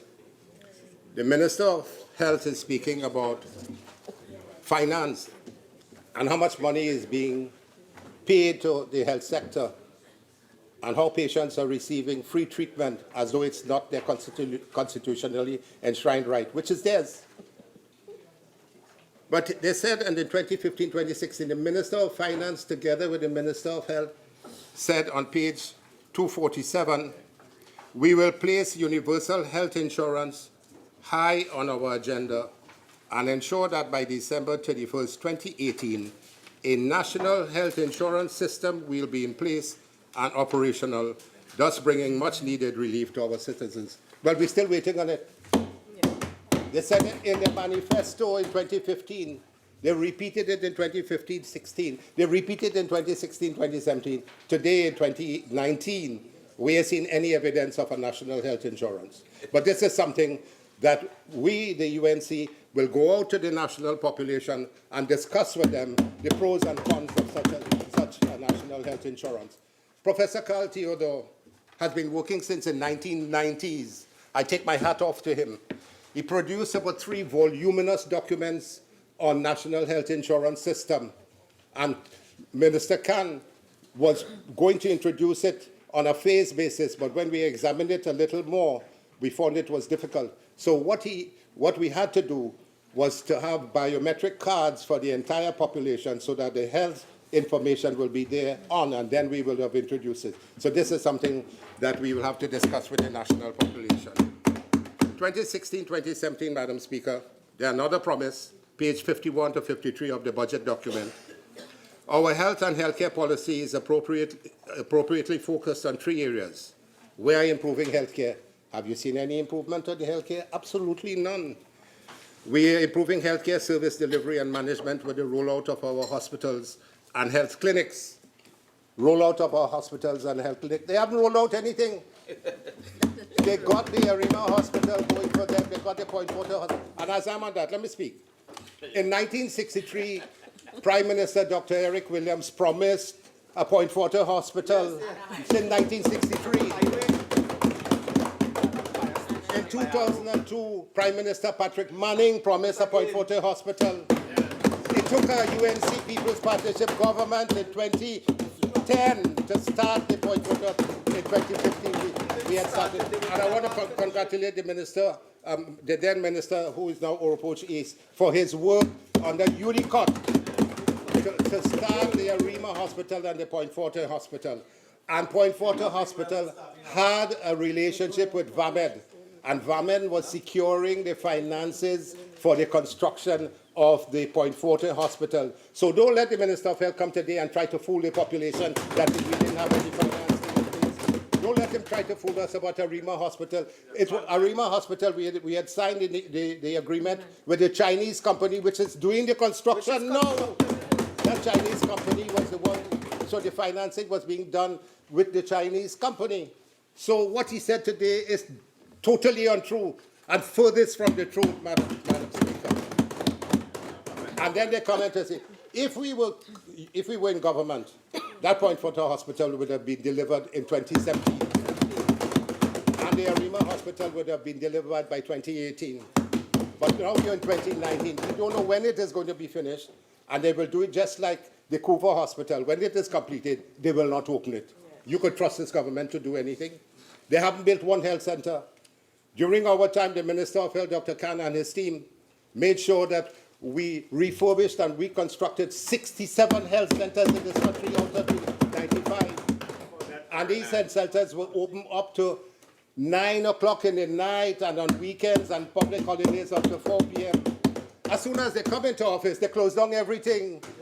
Nothing opening beyond 4 o'clock. That is what they want to talk about, primary health care. And they close down these areas when people coming from work, they will be able to pass in and get their blood pressure checked and get their diabetes control. That is what you need for this country. And the doctors, we staff them with doctors, pharmacists, technicians, and security officers and nurses. And the cost wasn't too much, Madam Speaker. But that is the vision that the People's Partnership had. And that was the vision of the Honorable Prime Minister and worked by the Minister of Health at that time. So we are improving our health care. And this is how they have failed. Healthcare delivery is at its worst that it has ever been. I spoke about the overcrowding in the emergency department, long waiting time in every department to be medically managed, sometimes greater than 3 days, long waiting times for minor, major, and cancer surgery, increased morbidity experienced by patients, leading to increased mortality, patients dying while waiting for urgent cardiac surgery, no reagents for basic lab tests. Patients have to have lab tests done. They do not have the reagents to do the lab test. They give it to the families to take it outside of the hospital, to have it analyzed. The poor people don't have no money, but by the time they come back with the results, the patient dead. Because no diagnosis is made. That is the system that is occurring now. He speaks about a CT machine hiding somewhere and something. Some arm, the C-arm. Well, I know what a C-arm. A C-arm is the arm that when you're doing orthopedic surgery and you have to look at the knee joint and wherever you're doing orthopedic surgery, you take an X-ray and you see where you're putting your nail and your screws and so on. An X-ray right there. Now, a CT machine. We found ourselves in Trinidad and Tobago not with not one CT machine working for all the hospitals of Trinidad and Tobago. And the minister has today to come and speak about a CT machine hiding somewhere. Why he didn't find it and why he didn't have it working? Why he didn't have it working? The CT machine is basic for every health institution. We should have a CT machine for Port of Spain Hospital, San Fernando Hospital, Mount Hope Hospital, and the district health facilities at all if it's possible. I remember in 1997, when I was chairman of the Regional Health Authority in the Northwest, and I ensured that a CT machine was bought and purchased for the emergency department at General Hospital, Port of Spain, so that when patients came in with accidents and so on, you could have done the investigation with a CT machine. That's 1997 I'm talking about. That's 1997. I was chairman of 2 of the regional health authorities, working with Minister Khan and Minister Hamza Rafiq. And that was the work during that, 97 to 2010, 97 to 2000. CDAP drug shortages. I want to speak about these chemotherapy drugs. The member for Faizabad asked whether the chemotherapy area is being closed in Sangre Grande, San Fernando. I will deal with the whole issue of oncology in a short while. Lack of surgical and medical supplies. When doctors are operating, they need the K-nail for the hip fracture. They need instruments for equipment for neurosurgery. They need a number of supplies for gauze and dressings and so on, and fluoroscopy type of work and in the X-ray department.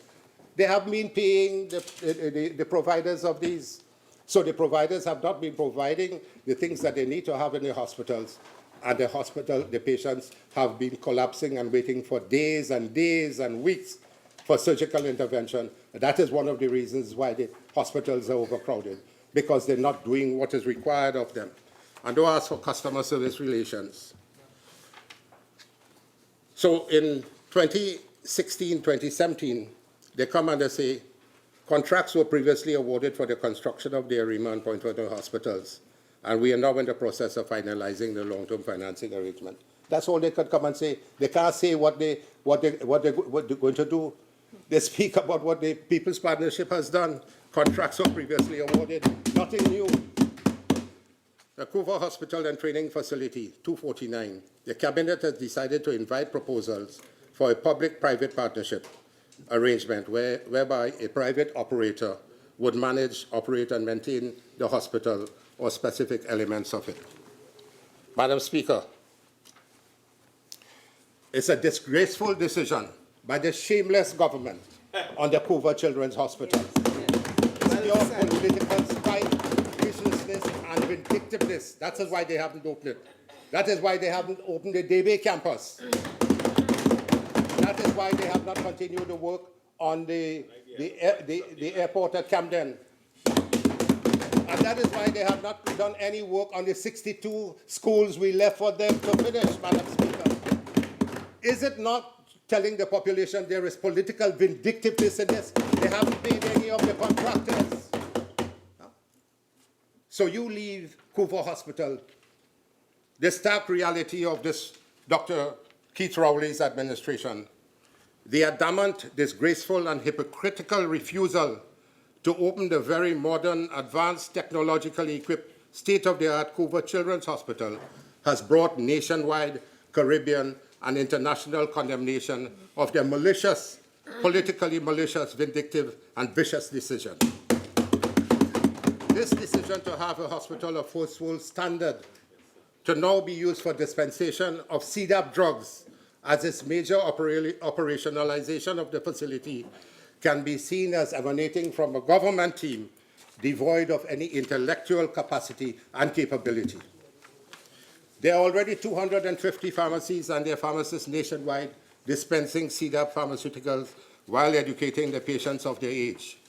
This government and Minister of Health, member for St. Joseph, positioning the CDAP drug dispensation at Couva Hospital as a game changer, that's what he said is a game changer, is a grave insult to the intelligence and gross disrespect to our citizens requiring secondary and tertiary health care, and also to the highly trained medical fraternity.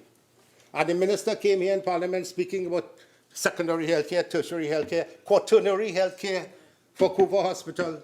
You can't even do the primary health care properly. You're not looking after the secondary health care patients. You're talking about quaternary health care. He's living in a dream world.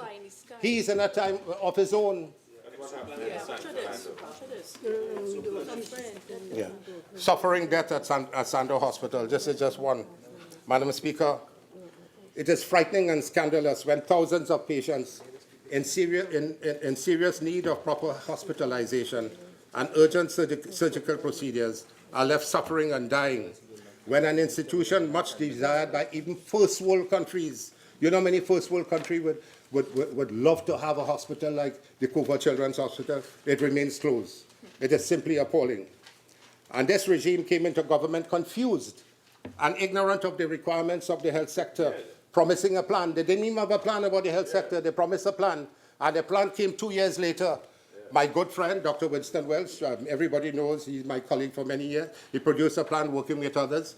But the only major recommendation from that was a public sector, private sector partnership. The other recommendations were really almost the same thing as the Gafoor Commission of Inquiry and the recommendations there in 2008. So all he had to do was to take some of the recommendations, many of which had been fulfilled by our Minister of Health between 2010 and 2015. And Dr. Welch's report came after 2 years with one major recommendation, the public sector, private sector partnership.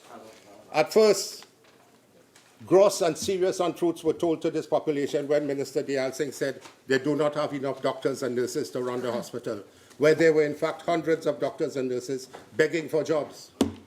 The next statement, the Welch recommendation, which is public sector, private sector partnership for the hospital. It has failed 4 years later. Nobody wants to partner with this government to have a public sector, private sector partnership. Next came, the government owes UWI $200 million.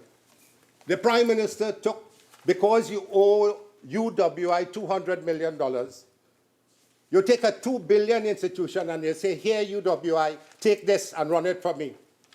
And now I understand UWI has 51% shares.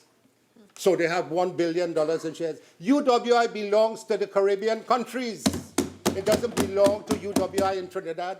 So you take this taxpayers' money of $2 billion and you give it to a private UWI to run the institution. This has to be challenged.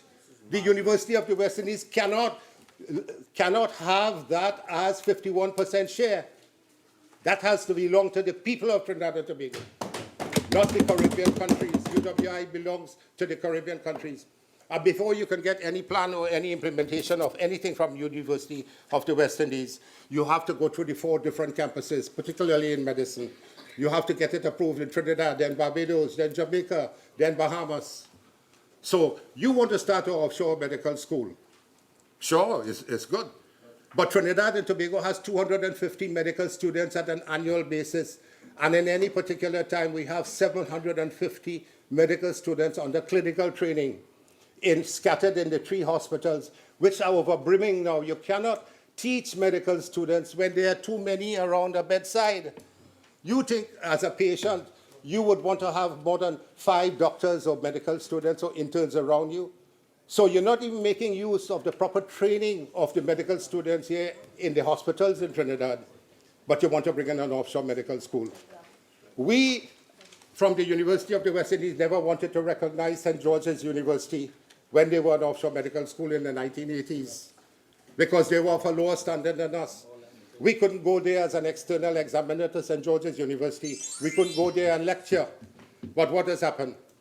There are a whole number of offshore medical schools in Dominica and Montserrat and Antigua and so on. They do the pre-medical training there, but they go to the United States and countries abroad to do the clinical training. If we start an offshore medical school here, where are they going to get their training?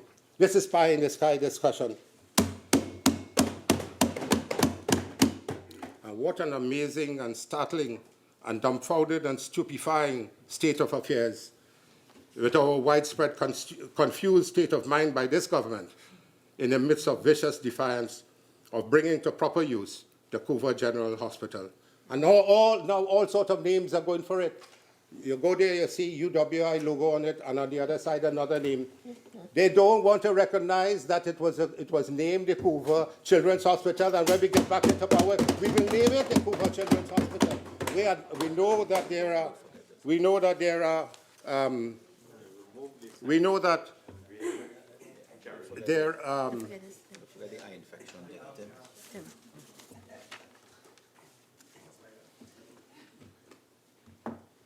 that there are other areas that you can put to use for this Couva Children's Hospital, and the member for Faizabad, who was with the Minister of Health, had... Member for Carneys, your original speaking time is now spent. You have 10 more minutes to wind up your presentation. Do you wish to avail yourself of it? Yes, please proceed. Speaker.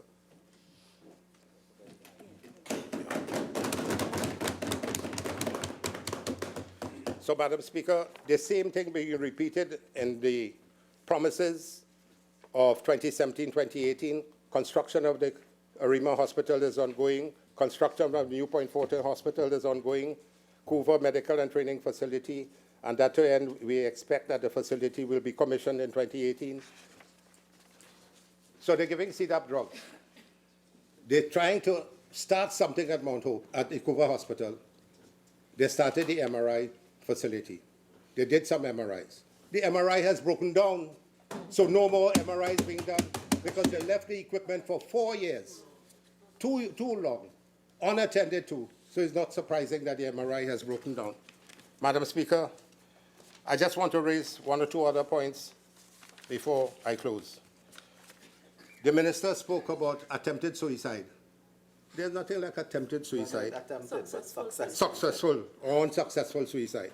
From the definition, suicide is the act of intentionally causing one's own death. You either commit suicide or attempt suicide. They are not successful or unsuccessful. The minister needs to be educated. I was wondering when he was talking, whether he was talking about Kevorkian. You know, Kevorkian is an individual who practices euthanasia and he did over 120,000 cases in euthanasia. So, yeah. The minister came today and spoke about the patients, the 7 patients who had enucleation of their eyes, Madam Speaker. And they had enucleation of the eyes because the drug that came in with triamcinolone acetonide, which is the base substance in the for the intraocular injection for patients with macular edema and retinal displacement, they had these injections given by the doctors, by the ophthalmologists. And these were tainted heavily with bacteria. So when one doctor found that this patient was having pus running from the eye within a day or two, he found it very strange. So he reported it. But meanwhile, other doctors had already started giving it. What did the Minister of Health do when that came to his attention? He said absolutely nothing. When the media approached him on this, he tried to vacillate and didn't give a response. And today, he said that he will make sure that that company is investigated and so on, and making the claim that it is before the courts and so on. But the same company has, on today's newspaper, on Guardian, Monday, October 14th, after importation of tainted eye injections, the company gets 15 million in tender awards from the ministry. The same company that brought in the tainted injections, intraocular injections, they get a 15 million tender. And he said that they're going to make sure that they look after the tender. And when he was being asked, he hid from it. And up to today, when he's asked questions about it, he doesn't want to answer. I want to go to this area of the Zika babies. I want to say there was a time when we had the swine flu epidemic. And this government was long in coming to the defense of people in Trinidad and Tobago. And the swine flu attacked somebody, and the person died from it. I think it was a member for Tabaquite. You would remember you raised that issue. And they vacillated. And within a 3-month period, another 3 patients died. So there was lack of decision-making and implementation of programs and policies to deal with that swine flu. And the same thing happened with the Zika virus, Madam Speaker. Same thing happened. And when the rest of the world and the United States were saying that there were 3 to 4 million people in the Americas who could be infected by the Zika virus, there is no cure or vaccine. Apart from Brazil, where the World Health Organization said that up to 1.5 million people had been infected, and such nearby countries as Barbados, Venezuela, and Suriname were reporting confirmed or likely cases, the virus had exploded in Colombia. We drew to the attention of this government that they must take preemptive action in trying to eradicate the Aedes aegypti mosquito and make sure that you have programs and policies for dealing with pregnant patients who might have been infected with the Zika virus already and whose fetuses and babies in utero would have probably been infected and having the microcephaly as a result, which was a well-known complication. Today, somewhere, yesterday I read on the newspaper, support for Zika babies and their families. And over 100 baby mothers whose babies have been affected as a result of that, Madam Speaker. You know what is a burden on the parents of a child infected with the Zika virus with microcephaly. The child cannot walk, they cannot move their hands, they are worse than a cerebral palsy patient. And I feel the pain and the empathy for those patients who have to care for the babies who have been infected with the Zika virus. This is unpardonable and this is unacceptable. When the government of Trinidad and Tobago did not put into place the programs and policies and only filibustering on the issues and did absolutely nothing, today the care and concern of these 100 babies should be on the hands of the state, and the state must be made to ensure that these babies are protected and taken care of, Madam Speaker. Madam Speaker.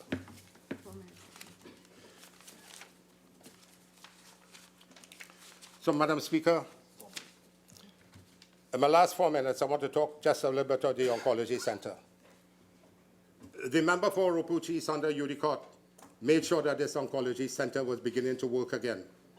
And this oncology center is a necessity for Trinidad and Tobago. When there are 3,000 patients being affected with cancer on a yearly basis, and you have almost 2,000 deaths, you cannot afford to stop the construction of the oncology center because you say that there is a problem with the contractor, Batima. Sit down and negotiate with them, but there is no will and decision to start back that oncology center. They wanted to go astray. So they decided to, all the machines that were supposed to be there, the MRI, the CT scanner, the machines for chemotherapy administration, the chemotherapy fume chamber, all these machines are now being sent, and the radiotherapy, the linear accelerators are now being sent across the country in different. But oncology care is an integrated thing. It must be in one center. And so therefore they have mashed it up. But when we come back into power, this is something that we have to discuss with the national population and see how we can bring this oncology center back so that we can save the lives of thousands of patients. And when you can say that you save 300 million from your CEDA program, you didn't purchase some of the drugs, but the chemotherapeutic agents were not purchased. And patients who were supposed to receive their chemotherapy did not receive it. And once you stop one cycle of chemotherapy treatment, that cancer flourishes, Madam Speaker, and the patients die. And so there were many deaths as a result of the Minister of Education not taking the right and proper decision to ensure that the chemotherapeutic agents are in the country. When we come into government, our Prime Minister will probably work with the Caribbean Prime Ministers to ensure that the chemotherapy drugs brought from abroad is in a cost-effective manner so that the chemotherapeutic agents could be for the entire Caribbean. That's the type of vision we have, Madam Speaker. So, Madam Speaker, there is a lot more that I can speak on the education sector, the health sector. I intended to speak a little bit on the education, but I think I had to deal with the health matters. So, I want, I'm looking for it here. Anyway. I want to quote for him the Bob Marley song. Yes, give him that. The Bob Marley song says, the sun will rise again. And the sun will rise again. We will be in government, and we will bring an end to the suffering and pain of the thousands of people in this country. Thank you very much, Madam President. Minister of Agriculture, Land and Fisheries.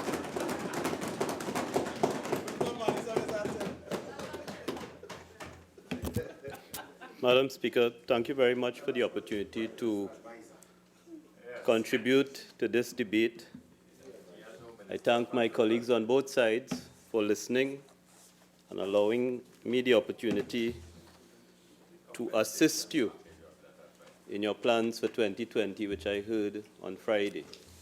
Madam Speaker, in relation to the contribution of the member for Siparia, I thank her very much, as I thank the Minister of Finance, for giving agriculture significant space in both the budget and the response from the member for Siparia.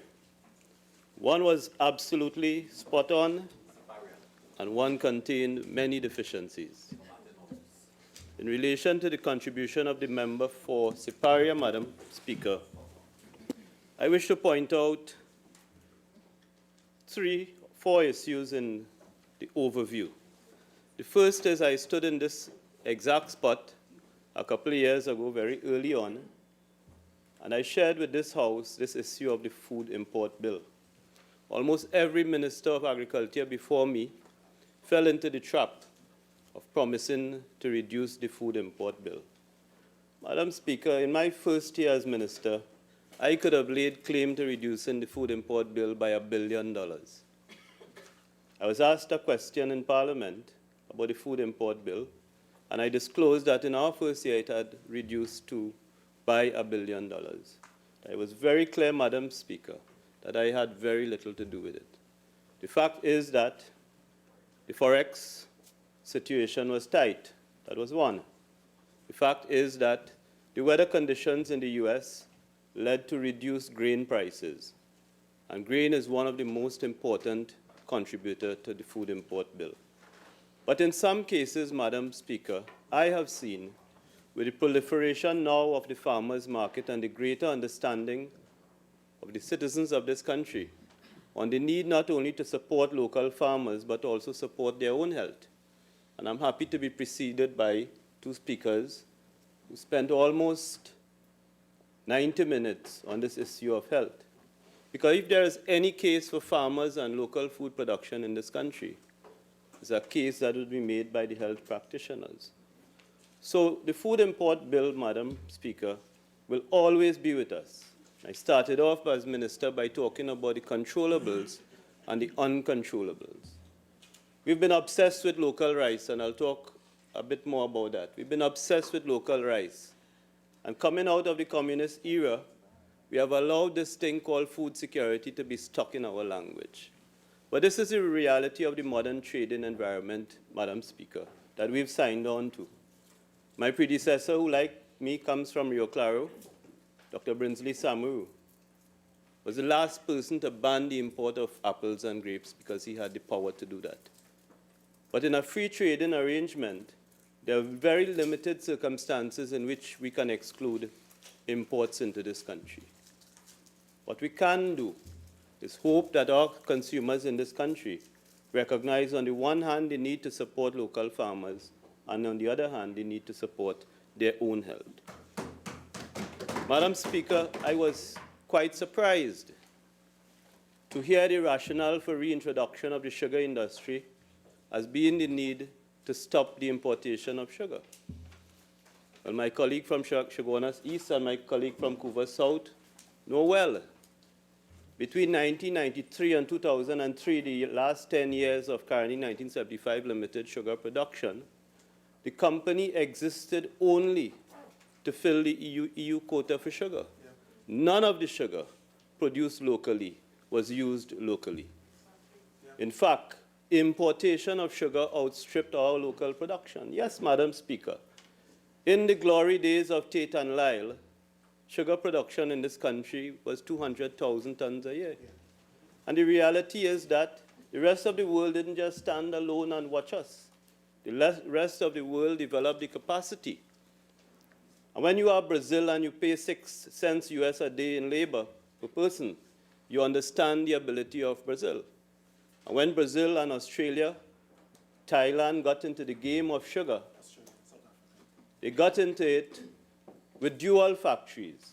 Factories that would produce sugar when the price was high, and factories that would produce ethanol when the price of sugar was low. We never did that. And up until its closure, Carney ran on a 100-year-old factory and a 100-year-old game plan. And unfortunately, my colleague from Couva South, not unfortunately, actually received a national award for his contribution to the work on rationalizing the sugar industry. Madam Speaker, I've said on many occasions, I was approached to receive a national award for my work on the sugar industry and declined, saying that all I did was my job. So I want to make it very clear that agriculture production in this country and food is not keeping the imports out. If we had to produce rice in this country to dispel the imports, we'd have to level every building in Trinidad, Tobago, and down the islands. Every building, and turn them into lagoons and plant rice. But there is no economic rationale for planting rice and for producing rice.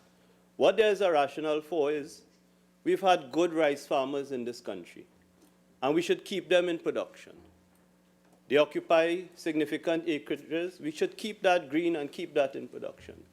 But the truth is, Madam Speaker, the price of local rice delivered as paddy to national flour mills is 3 times the price of processed parboiled rice, first grade, landed in the premises of national flour mills on Wrightson Road. That is the reality. And if we were to continue to produce local rice with the intention of displacing imported parboil, then we'll be putting a heavy burden on somebody to subsidize local rice production. And in a time and an environment where there are no guaranteed prices and there's a reduction in support by the state to agriculture around the world, local rice production is one of the most supported activities supported by the taxpayers. And that is because we provide rice seeds where we could. The land is cheap, $500 an acre, and we have at least 3,000 acres in cultivation now. Every year there is a noise for water, and the water is provided because water costs. And water, especially in dry season, costs. And the state ensures that the rice farmers receive their water to fuel their production. In many cases, the ministry has to provide pumps and other support. Rice is the only commodity now that receives a guaranteed price when it is delivered to national flour mills. In addition to it, the taxpayers of this country pay a hefty fee to national flour mills to produce, to turn the paddy into processed white rice. And Madam Speaker, it is because of this old talk in rice that has persisted for more than 25 years that in February this year, February 2019, I went before the Joint Select Committee that was inquiring into the operations of national flour mills. I went. It's very rare for a minister to go before a Joint Select Committee. But I thought in the interest of the farmers on the whole and rice farmers that they should understand where I stand as a minister and where we stand as a government. And I spent 3 hours before that Joint Select Committee. And I opened by saying, my history has in a sense been in rice. I grew up not far from Plumita, but in my private practice from 1995, I represented the national flour mills. And thereafter, when I went into Caroni, I was in the company that was producing the most amount of rice in the country. But I understood from very early, Madam Speaker, that this industry needs to be configured in a particular way for it to be successful. So when my friend from Siparia talked about rice on Friday, it was in the context of the Carlson Field Mill and the need to establish a new rice mill and parboil plant. Well, that is history. And clearly, my friend from Siparia was not listening to me in February 2019. This is what I told the farmers of this country. I said first, I was involved in the first and many attempts by national flour mills, and my colleague from Aruka is there. She worked there, she knows. And every attempt to divest the Carlson Field Mill was met with opposition, blocking the gate, dropping rice paddy by the gate, all sorts of things. There was always some buyer who never put themselves forward. And fast forward to the most recent attempt to divest the feed mill. And my friends from Siparia should have been paying attention. It was her Minister of Agriculture, and I told the Parliament that my predecessor, who in the strangest way placed an ad in the newspaper for the divestment of the Carlson Field Mill, even though the asset is owned by national flour mills. And I placed on record my concern in the Parliament. I asked, how can an FM, with private shareholders as well as the state, look on as a government ministry attempted to divest its asset? And I allowed the process to go on, Madam Speaker, because I did not want to interfere in the business of a company that is listed on the stock exchange. But when I saw that the attempt to divest was falling apart, as minister, I then intervened. And I went to the cabinet and I told the cabinet that converting an old rice mill into a rice facility makes no sense. The rent alone that NFM was extracting for the asset, it made no sense. The technology has gone far. My colleagues who have gone to Guyana know that. It is very cheap to establish a rice parboiling plant.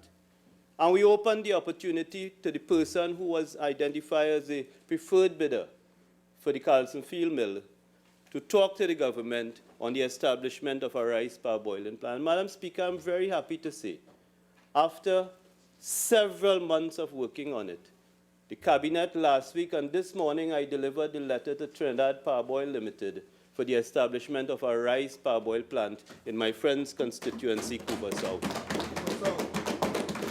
At the same time, Madam Speaker, I wrote to every rice farmer in this country. I wrote to every rice farmer following my appearance based on an undertaking I'd given. Because I said to the Joint Select Committee, I believe that the government could support a local rice industry that is based on 5,000 acres. It means an additional 1,200 acres. But Madam Speaker, I also said, when I was in Caroni, we were doing 1.1 ton per acre. We were yielding 1.1 ton per acre. In Guyana, they're yielding 1.8 tons per acre. And in Trinidad now, we're yielding 0.46 tons per acre. So to even come close to the Guyanese level, we have to up our game by 3 times. We have to do better. We have to do better as farmers. But I said, at 5,000 acres, I am prepared as a minister to continue to support the rice industry. And Madam Speaker, I listened to the member for Siparia throughout, and just a small reference on land tenure. But I will tell you this, everyone on that side and everyone on this side, every member in this House has interacted with me on this issue of land tenure. I've been to all your constituencies, explaining and trying to get leases for your farmers, your residential tenants, your religious groups, your industrial and commercial people. Because I understand it. That has been my life. That has been my life as a lawyer. And I understand the importance of land tenure.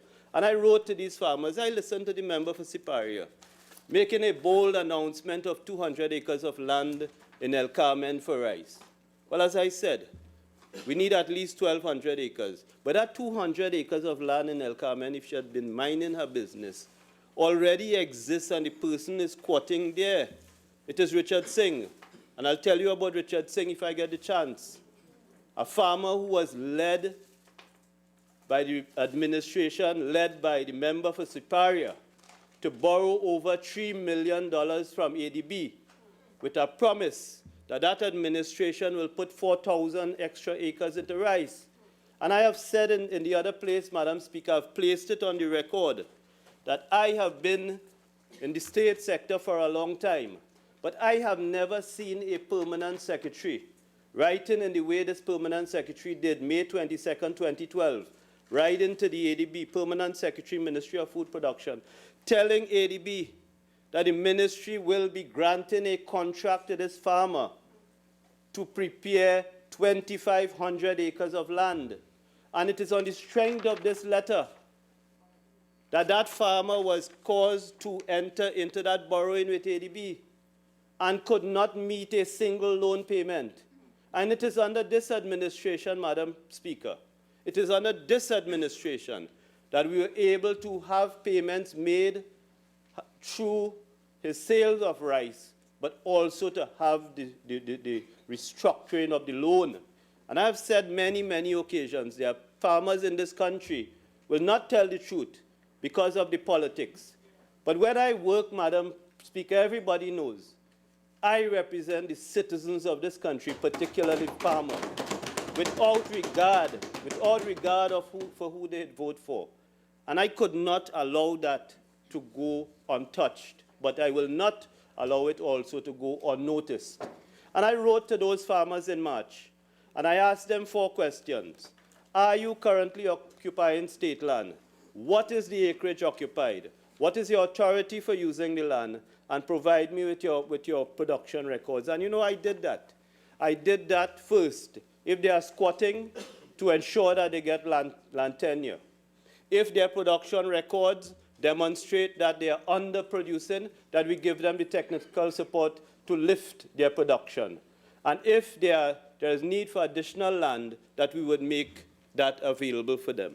That is what we have to do, Madam Speaker. This is not about making fanciful statements, you know. This is getting into the nuts and bolts, and I've used up so much of my time just talking about rice. Madam Speaker, the second point made by the members for Siparia is that there was reduced production. Well, how would we know that? Madam Speaker, I was embarrassed to read the July publication from the Central Bank. There are 2 publications, 2 bulletins for the year. And I was embarrassed that agriculture was not even mentioned there. And it builds on a story I've been saying and I've been trying to fix about this issue of data collection of agricultural production figures. But Madam Speaker, it also confirms something I know and I've known all my life.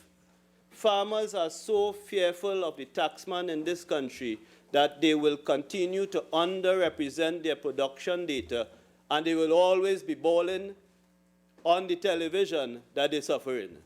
And that is why, Madam Speaker, when I went back to Section 14 of the Income Tax Act, I wondered, as a minister, I have only received one application.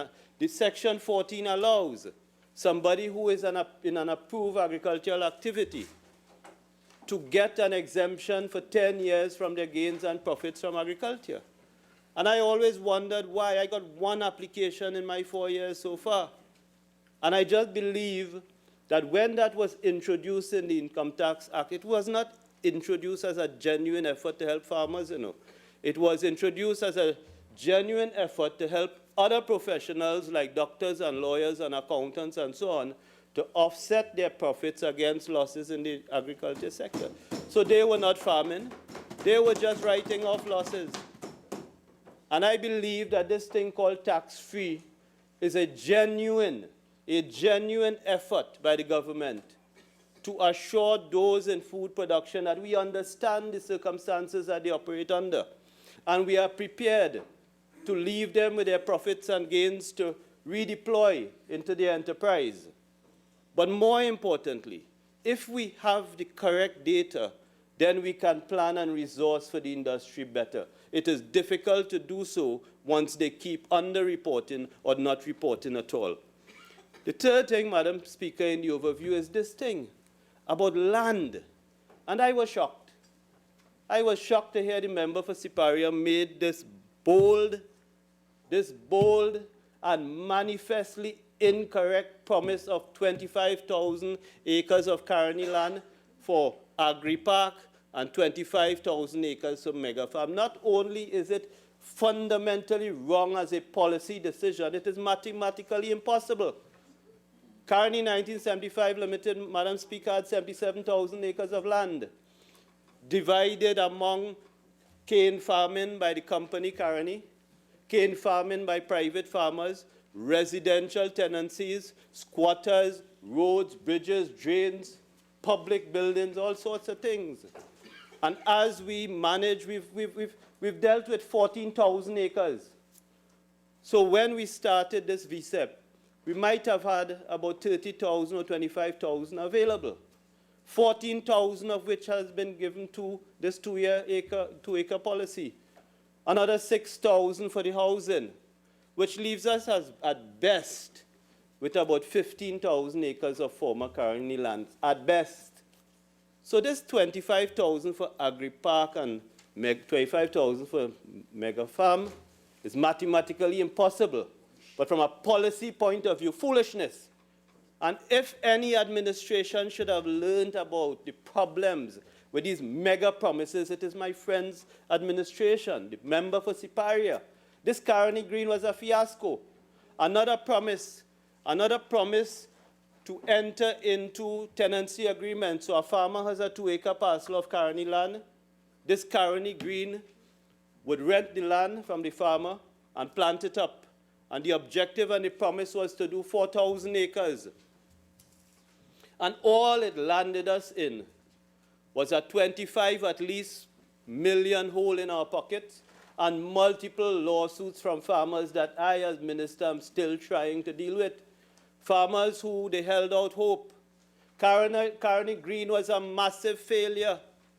And I do not understand how anybody could live the lie. I asked Carney Green, Madam Speaker, one question. Show me a document which tells me that you sold pepper on the export market. And I also said to them, if you are making so much money in US dollars, show me where you're banking it because you do not have a US account. And up to today, more than 2 years since we closed it down, nobody, even those involved in the liquidation, there is a provision in this year's fiscal for dealing with another 450,000 in debts of Carney Green.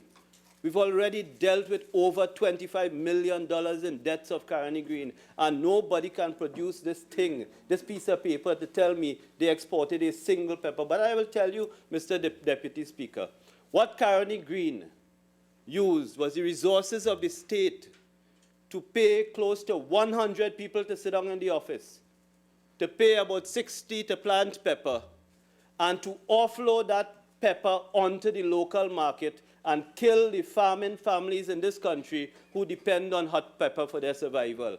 And that is a business the state should never be in.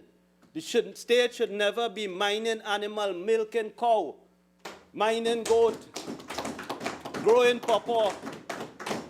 I was shocked to go in Rio Claro, Ecclesville, Rio Claro. My colleague, member for Mayaro, will know that.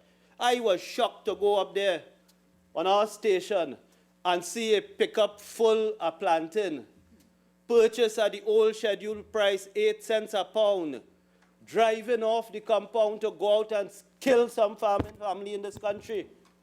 The state should never be doing that. Honey, I'm almost to the point of putting it to end. So many sections of the ministry producing honey and selling it for $15 a bottle.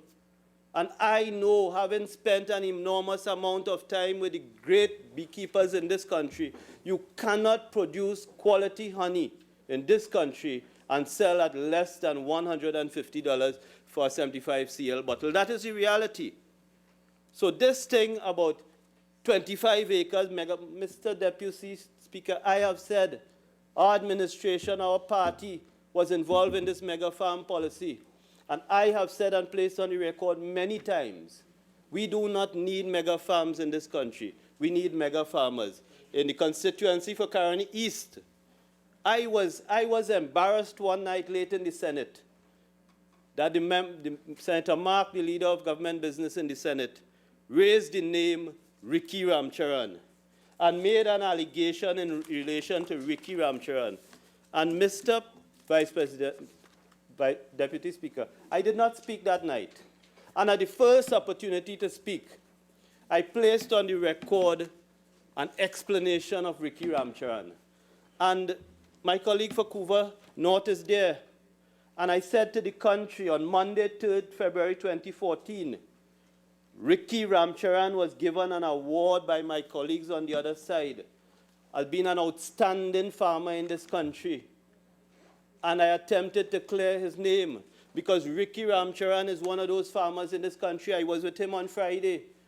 He, his wife, and his 2 daughters, his father-in-law was also a farmer, died when his tractor hit a building and he was attacked and killed by bees. This is a farming family. And Ricky said to me, I could easily handle 150 acres, Mr. Minister. That's what he said. And so many young men and young family and people, farming families in this country, could easily handle 100. All they ask of us is to give them the lease. That is all they ask of us. And the fourth point I want to make, Mr. Deputy Speaker, is this. I am not surprised that the member for Siparia, in making 40 promises to the farmers in this country, never mentioned the word poultry. Never mentioned.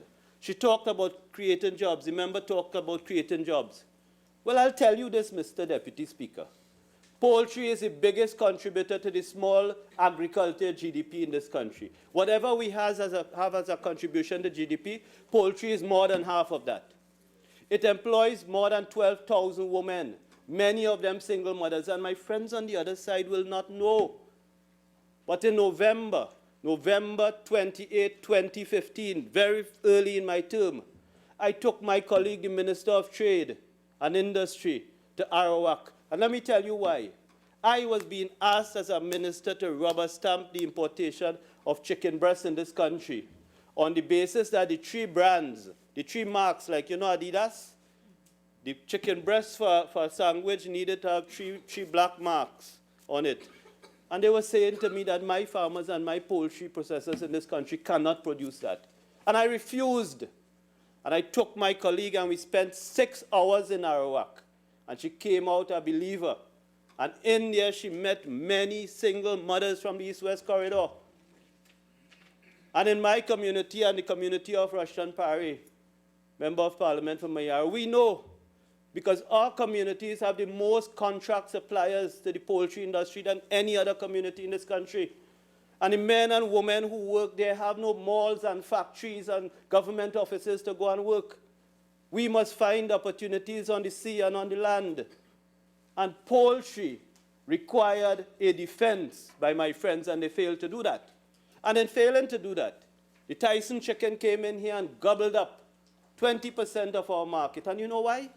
We were not paying attention, as successive governments have failed to pay attention to food safety and have failed to stand up to the United States.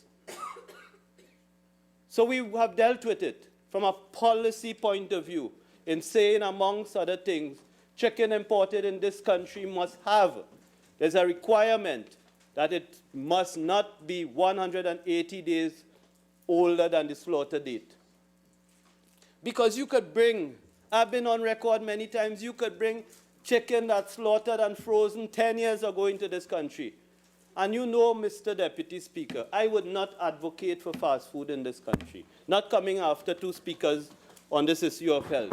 But I'll tell you this, if I have to eat a piece of chicken in this country, I am going to KFC and Royal Castle, because the chicken there is chicken slaughtered on the same day and delivered on the same day, and is locally processed chicken. I would not subject myself or anybody to imported chicken that is stale and close to rotten. The same way I wouldn't subject you to rotten wild meat. So the defense of poultry is what I wanted to hear on Friday.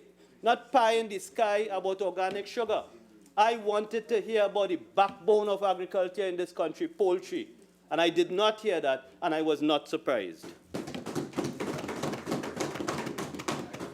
Madam Speaker, I listened to so many things. I listened to 40 promises. I listened to ADB, streamlining ADB. Well, Madam Speaker, I'll tell you this, ADB streamline. Because under me as minister, the very first thing I did with all the enterprises in the ministry is to write to them, giving them a mandate document and setting down for them in detail what my expectations would be, and meeting with them regularly. And most importantly, Madam Speaker, the boards that report to me as minister in this country will tell you they get letters from me all the time asking them of things that appear in their minutes. And if I don't get minutes, I write to them saying I have not been getting minutes. And what I met and I reported in my very first contribution on the budget 2015 was ADB and this sports bar that they lent to, and this jacuzzi that they lent to, and the former advisor to my predecessor getting a $3 million loan with $100,000 in collateral. That is what ADB was doing. ADB communicated to its employees a salary increase of 14% without consulting the cabinet-appointed committee charged to advise on increases, and without consulting to the CPO.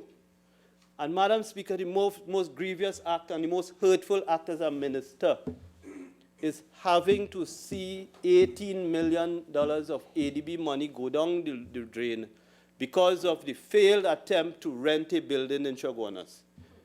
We lost that case. We lost that case because we did not care if somebody has the statutory approval, if the building has been approved by, we didn't care. And ADB, the farmers and the taxpayers of this country, had to bear that $18 million loss. I don't want the member for Siparia to streamline ADB for me. I could handle that myself. NAMDEVCO, streamlining NAMDEVCO. That was included in the list. Well, let me tell you what streamlining means. The packing houses, the one in Brecon Castle and the one in Tabaquite, I've had to deal with litigation in that. The litigation start with the fellow who they put to design the one in Brecon Castle. And a dispute of whether he had the academic qualifications to design a packing house. That matter still on, $1 million claim. And every contractor involved in those packing houses had a claim. And I was shocked, and I've answered questions in this house and in the other place. You tell me you commission. The member for Tabaquite is not here. In fact, Madam Speaker, I may point out, none of my predecessors are in this house or in the other place. None of them are anywhere where they could be held accountable. Imagine Brickfield. A plaque was unveiled for the opening of the Brickfield packing house. They don't even have electricity connected to it to this day. And in building the Tabaquite packing house, Brickfield, not a piece of equipment was catered for. The massive Brecon Castle packing house, Madam Speaker, anybody involved in agriculture, as I have been in my family for generations, will know a packing house is as big as the table in the center there. It's just a place where they grade and sort and they handle the thing. Nobody competing with Dole pineapple in this country, you know. The farmers just need a space. And down the road, it could be HACCP approved and certified for US export and so on. And a massive building that I don't know what to do with it. So we have put out an expression of interest, inviting the private sector, inviting the farmers, anybody with an interest in operating Brecon Castle, Brickfield, or the existing packing house in Piarco. And we will see what interest there is, because ultimately I want those things to operate in the interest of the farmers. But I cannot, after spending almost $75 million to get those, go back and ask the taxpayers to find $50 million to outfit them. Madam Speaker, I don't even want to tell you about the billboards. Billboards erected, billboards advertising, not a cent collected for the billboards. The Debe wholesale market, I don't think I ever got a chance to ask my friend from Outpush East, how come Namdevco was never asked to spend a cent on the market, the wholesale market, the best known thing in Debe after the doubles. And I was appalled. I was appalled when I went as minister, having taken decision to expand Debe, to create 8,400 additional square feet space for parking. I was appalled to see the unhygienic condition poultry and fish was being offered to sale. And I told those working there that day, I said, we have to do this and we have to invest some money to fix this and make this thing better for you. We did the same in Norrisdale, Narine, expanding it. And on Friday, Madam Speaker, I commissioned, I didn't open. I went and told the farmers thanks that they've started to use the facility, Woodford Lodge Farmers Wholesale Market. And I've said in relation to that market, that is not going to be for wholesale alone. My intention is, if the farmers who sell are willing to move the massive farmers market that is outside the ministry headquarters in Chaguanas to the Woodford Lodge Farmers Market. And not only that, after seeing how well the food court in Cross Crossing has done and the one at the Savannah has done, I would like also on Saturday and Sunday to make it available for those vendors who are not coming to live there, you know. I want them to come and sell and move, and sell and move. But the idea is something so important in Chaguanas, something that does not currently exist in the heart of Chaguanas anywhere, that it should be made available for trading of all sorts, and it should be operating not just for limited hours every day. I heard mention of fisheries, I believe, fishing. And the member for Siparia says two things: protect piracy and reduce vandalism. Well, you know what, Madam Speaker? I can't explain it enough. The member for Couva North had a golden opportunity representing a fishery community to go and do something about this thing called vessel tracking or vessel monitoring. It's simple. Parents tracking their children, people tracking their car parts, and we have fishing vessels operating around this country. You know, this country has 68 official fish landing sites, and you could be on the seas and operating in and out without the ability to track your vessel, to know where you are, to have an idea of what you're doing. And but the law does not allow us to do that mandatory.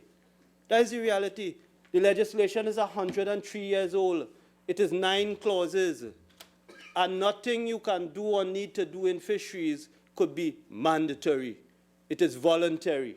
My predecessor, the Prime Minister, I always say I'm lucky and sometimes unlucky that my boss is a former Minister of Agriculture, Land and Fisheries. It is in Dr. Rowley's administration, that it's his time, that he commissioned what I think is the longest running FAO consultancy in the world. It's been 27 years the FAO has been working with us on fisheries legislation.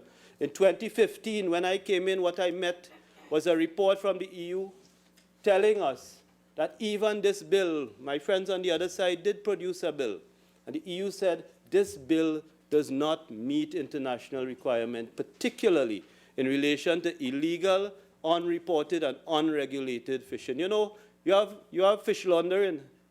You have people who use other people's quota to get fish into the European Union and in the US. And not long after we got yellow carded for not having the legislation, the US signaled that by 2020, we have a series of compliance measures to reach. And if EU could be ignored, and they can't be ignored, if you feel that the market is low to nil, well, we put $44 million in fish into the American market. And this legislation is vital because we have to be able to monitor vessels. We have to be able to know what is happening. We must have a mechanism for data to be reported. When I came in, I met a fisheries inspectorate, a legal unit, and I wondered what this fisheries inspectorate could do when the law does not give them any power you cannot do. So most likely they were walking up and down the beach watching fish. It could not happen. We need the law. In fact, we have drafted a cabinet note since 2015 to create a fisheries inspectorate in anticipation of this legislation. And when this bill is laid, I look forward to the assistance of my friends on the other side in having it pass. I listened to the statements about livestock, and the livestock statement was very, very small. Revive the industry, expand Monjaloo and La Gloria. Well, you can't expand what does not exist. La Gloria has been out of livestock since 2003. And yes, the expectation is always that the state will put animals there. But we have demonstrated in our report, you know, you could complain about the IREPO, PPP, how much you want, but you know it is a very good thing for the livestock sector in this country. Everybody, anywhere situated, had the opportunity to put in a proposal for the 1,146 acres in IREPO. I consider that we are fortunate that a reputable livestock farmer, somebody who has invested what was said in relation to dairy, computerized milking and feeding systems. That is what the member for Siparia said she wants. She's pasteurization. Well, Marilisa Farm has been doing that and doing that successfully for a number of years. And they are investing not my money or your money, their money, starting with $30 to $40 million. Not a job has been lost in there. We had vacancies for everybody. And, Madam Speaker, if I have to do anything with La Gloria, it would be to invite the private sector wherever they exist to make proposals for La Gloria. In Monjaloo, I credit my friends on the other side with doing two things that to this day I'm very happy with. Establishing the grass bank in Monjaloo and reopening Mapa Farm. The two things. And Monjaloo has gone well, but I would tell you this. Something was wrong. Somebody was not paying attention. You spent about $10 million in buildings, the fineness, I've said it before, the washrooms like the Hyatt. And you know what? You didn't even bother to connect electricity to the facility. So that the manager, the only electrical outlet was in the guard booth. And the manager would go by the guard booth and plug in whatever device and share space with. What we have done, in addition to the grass bank, where we had APNH, the Animal and Health people in the ministry, we had them up by Piarco, we had them in different parts of the country. We brought all of them and we put them into those lovely buildings that you left for me, 10 million in it. And everybody is happy, fully utilized. The grass bank continues to operate. Lovely farmers, including your Ricky Ramcharan, right around the block. We cleared. There must have been 40 years of grass in a pond there. We were able to clean the pond, excellent water supply. Member for Caroni East, you have nothing to complain about. You've told me that. And your farmers in Elliott Trace, they've been getting their leases, they've been getting their approvals, and they are happy. Madam Speaker, I listened to cocoa. I listened to cocoa with some worry.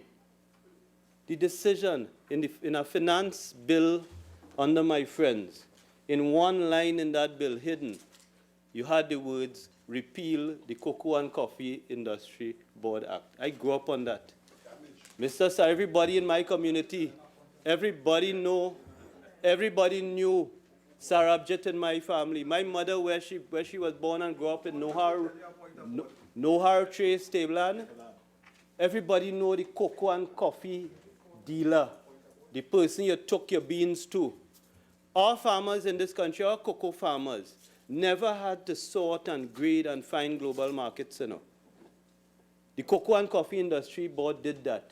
There was a guaranteed price system based on the grade of the bean. And for 60 years, generations grew accustomed to that method. So when you repealed the Cocoa and Coffee Industry Board, without even transitions, farmers had checks to collect. And when they collected their checks, they couldn't get it cash. And I couldn't do anything about it. You didn't do a transition to say this will disappear in 2 years or 3 years' time. You did not discuss it with the industry. You appointed thereafter a Cocoa Development Company Board that I will tell you for 18 months sat and did nothing. And it was an emergent, Madam Speaker. I have said last week, Friday, I spoke at the opening of the World Chocolate and Cocoa Expo at the Hyatt. And I thanked the Cocoa Research Center, the Cocoa Development Company, the people in the ministry, and everybody who got involved in first defending our status as a fine flavor cocoa. You know, I always liken it to West Indies team. You could beat your chest and say you're the best. But unless you have things to show for it, you will lose eventually. And we had to go this year and defend that status, and we did it very successfully.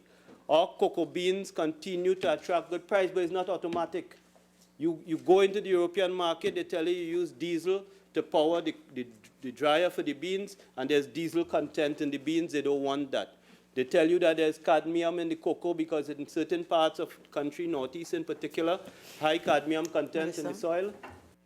Minister, your original speaking time is now spent. You're entitled to 10 more minutes to wrap up. You may proceed.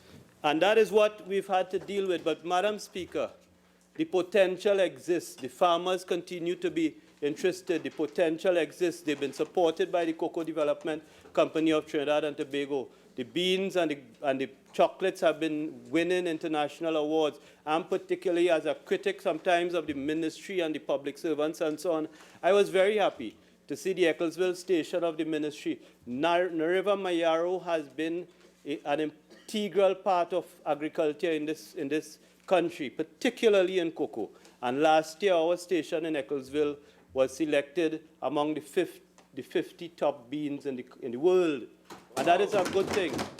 And the farmers are interested and they continue. But we cannot, Madam Speaker, it's about nuts and bolts. It's not about fancy language and one-line statement. If you have to run this ministry, you really have to get down into the ground and get down with the farmers and understand what needs to be done in order to support them. And this thing about establishing a genetic bank, I'm embarrassed. The honorable member for Siparia said she Googled Trinitario and didn't find anything. The word does not exist. We can't hear. We cannot, in the world of agriculture, Madam Speaker, cocoa ranks #1 for Trinidad. That is what we're known for. And Trinitario belongs to us, and it is on the internet. It's easy to Google, not to be confused with a gang in the United States with the same name. And this talk about a genetic bank. This talk about a genetic bank. Madam Speaker, we don't have one. we have 2 world-class gene banks in the country for cocoa, including the #1 gene bank in the country. And recently, last week Friday, recognizing, Madam Speaker, that agriculture and planting is not a blind sport. It is science involved. And what we found, notwithstanding the fact that we've done this for decades and we're good at it, the plants are not predictable because of crossbreeding. So I went to the university, and I went to the CRC, the Cocoa Research Center, and they engaged Mondelez, which is the world's #1 in the business of chocolates, the owner of Cadbury and a series of brands. And Mondelez was looking to invest technology to develop its own variety of trees. And we're talking about 2 different groups. We are fine flavor. They are bulk cocoa. But as the cocoa people always say, don't put down the bulk cocoa, it's still good cocoa, but it is not as good as the fine flavor. And what we have done is through UE, CRC, and Mondelez enter into this agreement to develop a technology-driven cocoa breeding program in Trinidad. Our government has simply had to make 20 acres of land available so we could start the process. This is not simple, but it will use technology to determine the quality of the tree that will ultimately result from the plant that is produced. And you know where it is going? The same St. Augustine nurseries that they said I wanted to destroy. They didn't understand. The nurseries are 200 acres, 64 houses built on it, Ministry of Works, Ministry of Agriculture, a 3-acre section occupied by derelict works vehicles, a 6-acre section occupied by 6 cattle, some marijuana planting down in the corner, and much of it is bush. And having identified that site for the cocoa breeding project, Madam Speaker, I intend to put some more farmers on that site. And I will close, Madam Speaker, on coconut and dairy. But my friend on the other side needs to be reminded that my predecessor commissioned a milk pasteurization plant at Sugarcane Feed Center and one up at Aripo, and never dealt with the regulatory requirement for the sale of milk, never dealt with price, never dealt with supply. I dealt with it. I dealt with it by leaving it right there. I left it right there. And I invited all the dairy producers on many occasions in this country to send me a proposal for the operation of that facility. And I'll keep in mind, Madam Speaker, when I met with Nestle Trinidad Limited, an important part of the food supply chain in this part of the world, they told me they had not seen a Minister of Agriculture in this country since 2010. So when my friends asked what I did, I went to the people who rear cattle, who are producing milk, and I asked them to submit a proposal for the operation of those facilities. Because, Madam Speaker, I am not prepared to saddle the taxpayers of this country with that. I am not prepared to do that. If the producers, the people who have invested in primary production, have an interest in moving to the next step, which is value added, then we're prepared to give them the facilities that exist to do that. But we cannot put government employees to milk cow, full milk a bottle, label it, go out there and try to sell it. We'll end up, Madam Speaker, with a set of stale milk on our hands, like the Central Marketing Agency. And the last thing is to say this, Madam Speaker. I listened to this thing about a million coconut plants from Cardi. Well, I meet and interact with Cardi on many occasions. And yes, they've written some lovely papers on coconut. But I am sure that none of them have gone to Icacos and spoken to the farmers. I'm sure none of them have gone in my community and Russian Paris community on the southeast coast to talk to them. And Cardi is not in a position to produce a single coconut. They're not in that business. And we've spent 3 years working with Brazil and Mexico. And the Minister of Finance in his presentation announced that finally we've made a breakthrough with Mexico, and we've just placed our first order for coconut tissue in this country. Because, Madam Speaker, when we talk about CPEP workers in agriculture, I went past that 20 years ago. I've gone past that. URP, CPEP. I passed CPEP workers this morning, and I looked at them and wondered, Who's going to climb a coconut tree and pick coconut on a farmer's estate? People are not doing that. We've gone and we've sought the tissue for the dwarf variety that is doing very well, high yields, easy to pick. We know that some consumers, some farmers want the tall plants. We've sought the tissue to do that. It will not happen overnight. If you're going to build this industry, Madam Speaker, if you're going to build this, if you're going to outfit it in the way that it must be competitive, you can't just stand up in Parliament on a Friday morning and say, we have a comparative advantage in that. That is not how it works. You have to get into the nuts and bolts and the mechanics of the industry. You have to invest your time in building it, and you cannot build it alone. You have to go out there and talk to the people and talk to the farmers, and all my friends on that side know I've been traipsing through their constituencies as the ones on this side, and the country knows I've been communicating with everybody. Not, Madam Speaker, to be able to come here and make 20 promises or 40 promises, but to be able to come and tell you what I am doing, firstly. Secondly, what my friends are not doing and should not be given another opportunity to do. I thank you very much, Madam Speaker. I know that my presence here is an indulgence. It is well known. And come 2020, I hope to bring the Chaguanas East card on this side.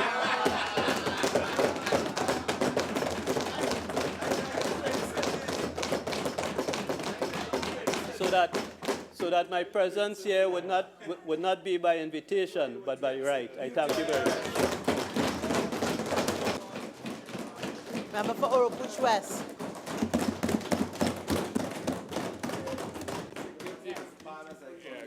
Thank you, Madam Speaker,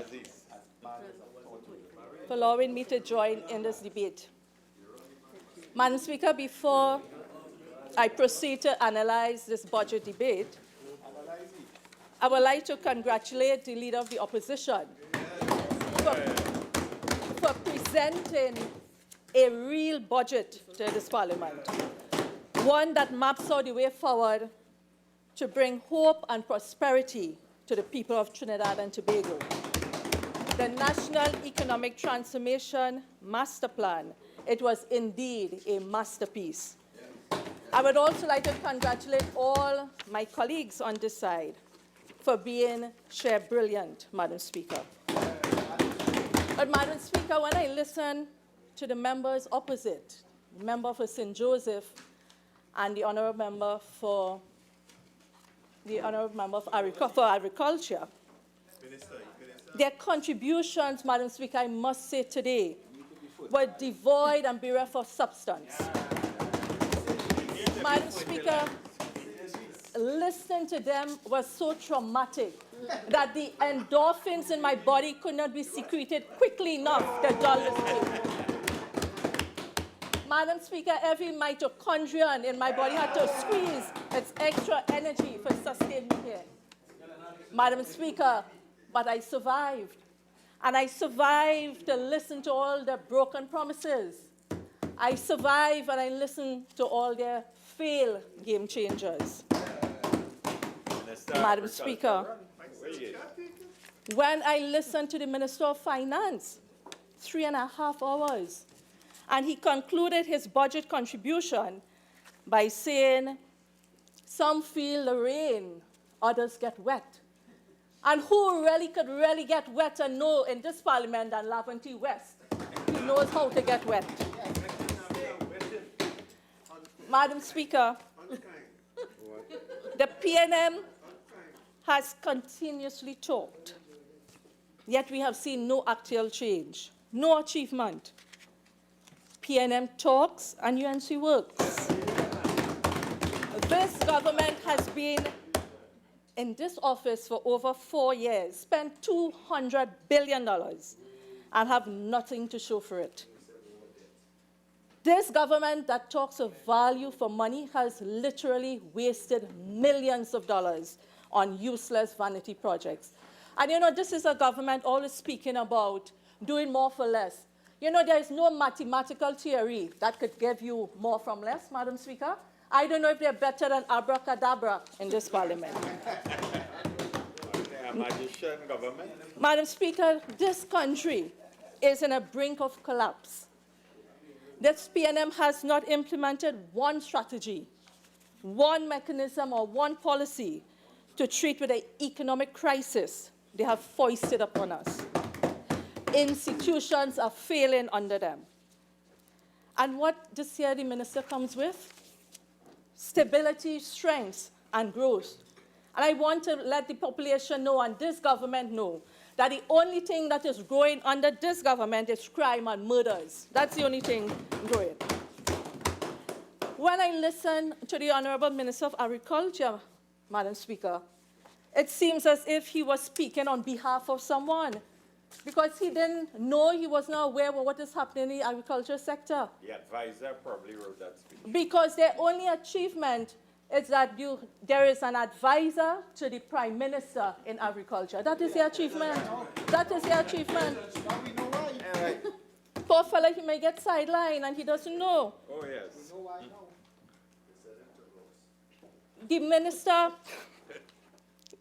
The Minister of Agriculture, Madam Speaker, What is an achievement?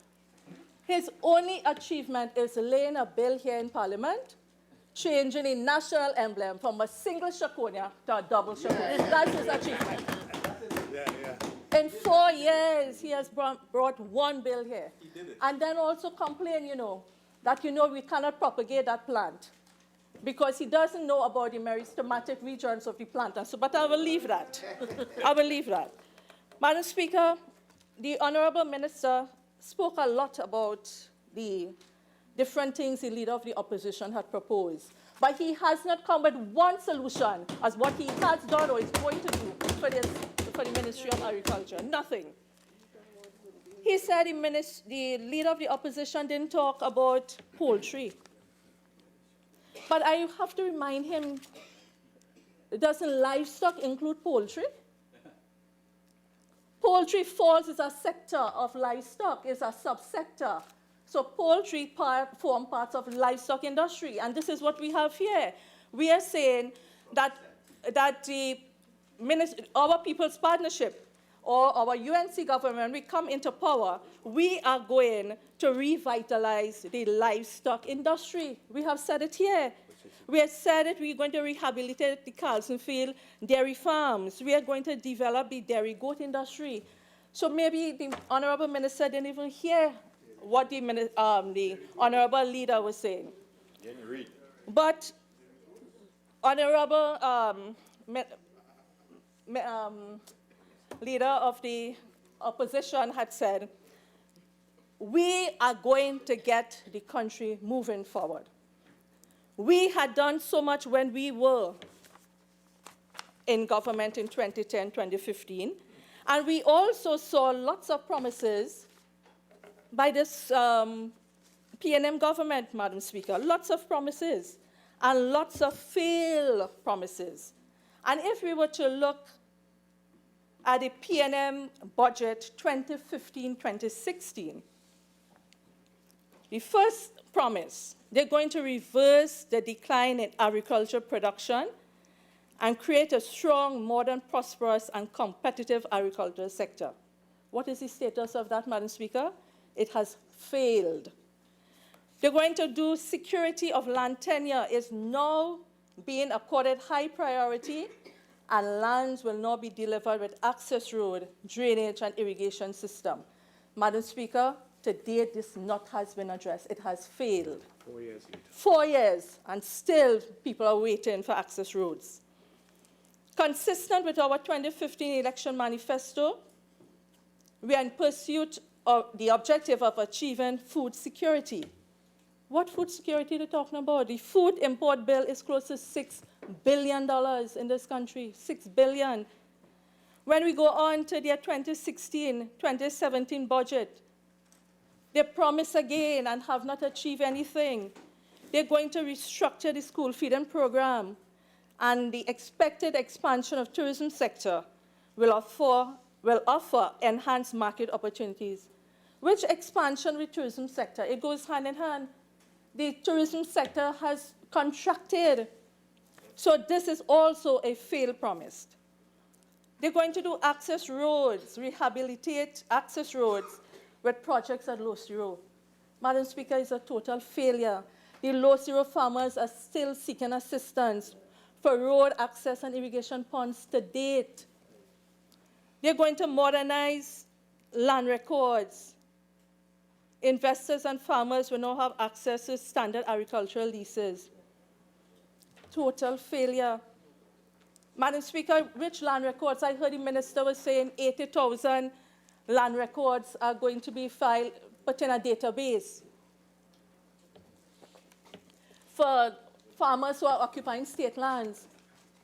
The first thing you have to do if you have to set up a database, how is it that you're going to send 80,000 files to set up in a digitized system if the lands that the farmers are occupying, they don't know the size and the acreage? So the first thing you have to do is you have to engage the director of surveys, the surveying department. So they now could go out and survey the lands. There are thousands of acres of lands in occupation by farmers. Thousands of acres.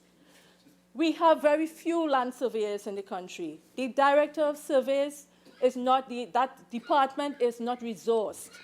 When is it that you are going to do this and set up a GIS system? When? This again will be a total failure. But this is what they have this since 2016, 2017, you know. And now in 2019, 2020, it's appeared again. Nothing to show. Promises never materialize. Then they have what? The same thing with the modernization of the records. Then we come here, Madam Speaker, coconut. We are in the 4th year, and they have not done anything with the coconut industry. In 2018 budget, they said that they were going to rehabilitate and replant the program. Coconut growers are being trained in new technologies, agronomic practices, establish superior nuts. Nothing. When we look at the 2019 budget at page 68, 3 lines on coconut rehabilitation. So what was done for the last 4 years? Hundreds of thousands of dollars was spent to give out what? 2,000 coconut seedlings. That is what they said. I went to Mayaro. I went with the member from Mayaro, Madam Speaker. We went to look for those nurseries. We went to look for the farmers, and we went to look for the coconut trees. We can't find any. We can't find any. That's why you ran for my arrow? This year's budget, the Honorable Minister just said, they're going to do 600 plantlets to do tissue culture. Madam Speaker, they're going to import tissue culture from Mexico. What we have in Trinidad is a disease called red ring disease. Mexico, the red ring disease is present in Central America and South America, and in most Caribbean islands have the red ring disease. So you're going to import tissue material from Mexico, which also have the red ring disease. So he said this is an advice the advisor to the Prime Minister has given. If this is an advice, it means that that advisor should be fired via WhatsApp. That is how he should be fired. Because, Madam Speaker, you have to import tissue culture from a country that doesn't have the red ring. You import it from Hawaii or Puerto Rico. Because present in Trinidad, we have the nematode here, the Bursophalenchus coccophilus nematode here. It is present in here. So, I want to hear that. you see, the Prime Minister is right. He said, you all don't read. So, if you want to know, you're the Minister of Education. You look for that too. Yeah. It might be too difficult for him to pronounce. So, Madam Speaker, they also said they're going to have what you call technical expertise. Of what use you need technical expertise to propagate this coconut plant when the plant is not resistant or tolerant to the red ring? So you see, it's not resistant. It's not resistant. So you see, Madam Speaker, they really don't know what they are doing. It's either they're speaking from different sides of the buccal cavity because they do not know what they're saying. Madam Speaker, if they do this thing correct, there's great potential for coconut because coconut is now deemed a superfood. It's a superfood.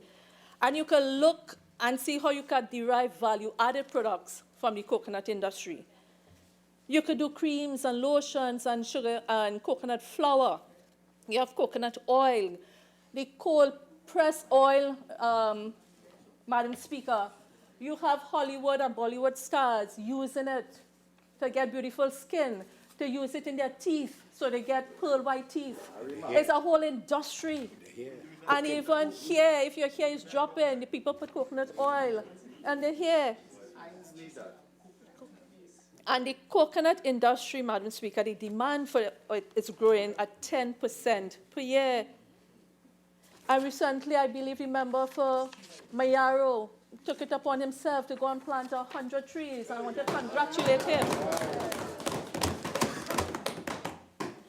Madam Speaker, the Honorable Minister of Agriculture also spoke about rice.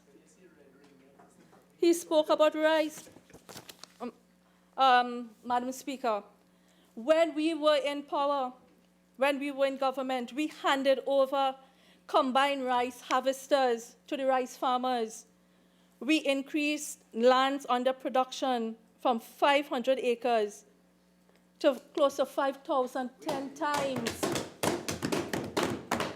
And we facilitated the importation of commercial certified seeds from Guyana. What they have done, Madam Speaker, is that we had a plant, a nursery set up at El Carmen, where we'll bring in certified seeds. I will get it for you. We'll get in certified seeds from FLA, which is called the Latin American Fund for Irrigated Rice.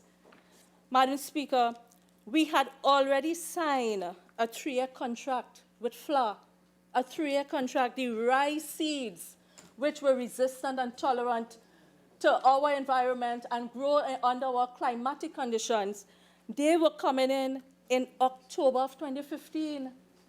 This government came in, this PNM vindictive government, and shut it down because the seeds were coming in 2015. They came in power 2015 and shut it down after we have expended the money.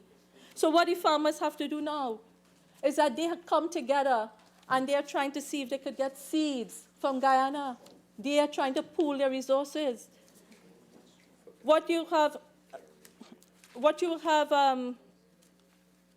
Madam Speaker, imagine we had everything in place to propagate these disease-resistant variety in Trinidad, and you would have assisted the rice farmers.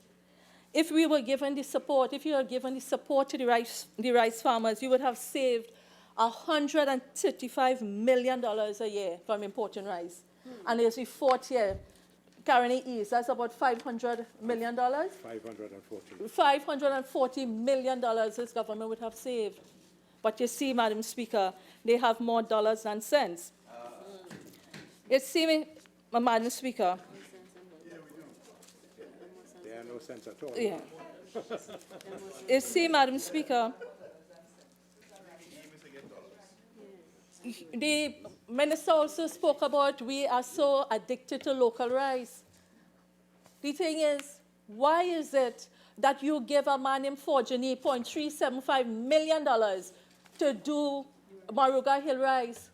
If you think the government not supposed to be doing anything, and why is it that this man has been given $375,000, and up to now, we don't know how much rice he has planted, what's the size of the acreage, what he is producing, who is he selling it to.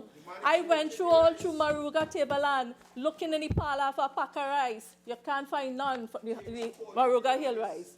You're exporting to who and to whom? Yeah? San Fernando East, after a whole year, you're Chakra line, you still come back here and harassing people. Yeah. The crosstalk, member for Oropuch West, please direct it here. Thank you. And I'm not sure if that statement that you just made there, is a parliamentary one. Okay? Okay. So please Thank you. be careful.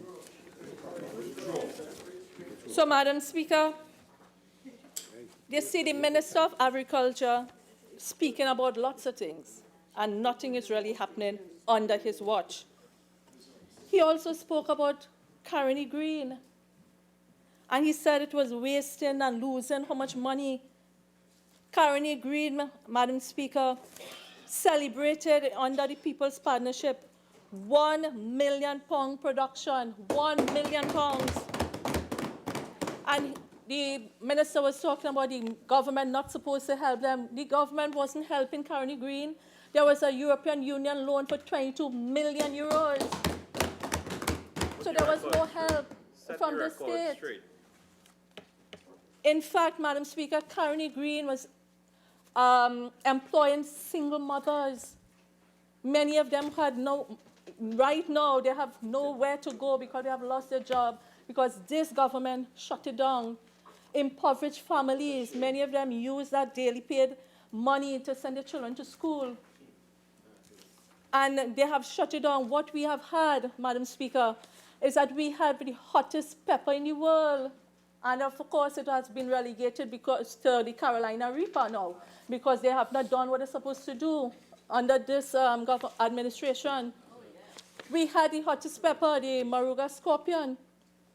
We had peppers and a ready-made market for them in London, in New York, in Miami, and Canada. And we had those markets when there was a storm in Puerto Rico, and that market collapsed. We could have picked it up and take that market share. But again, they shut it down because PNM talks and UNC works. They shut it down.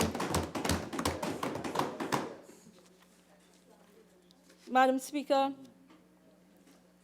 when we look at the rice production, I believe I had dealt fully with rice, but I have to really go back to this thing where the farmers are not being paid.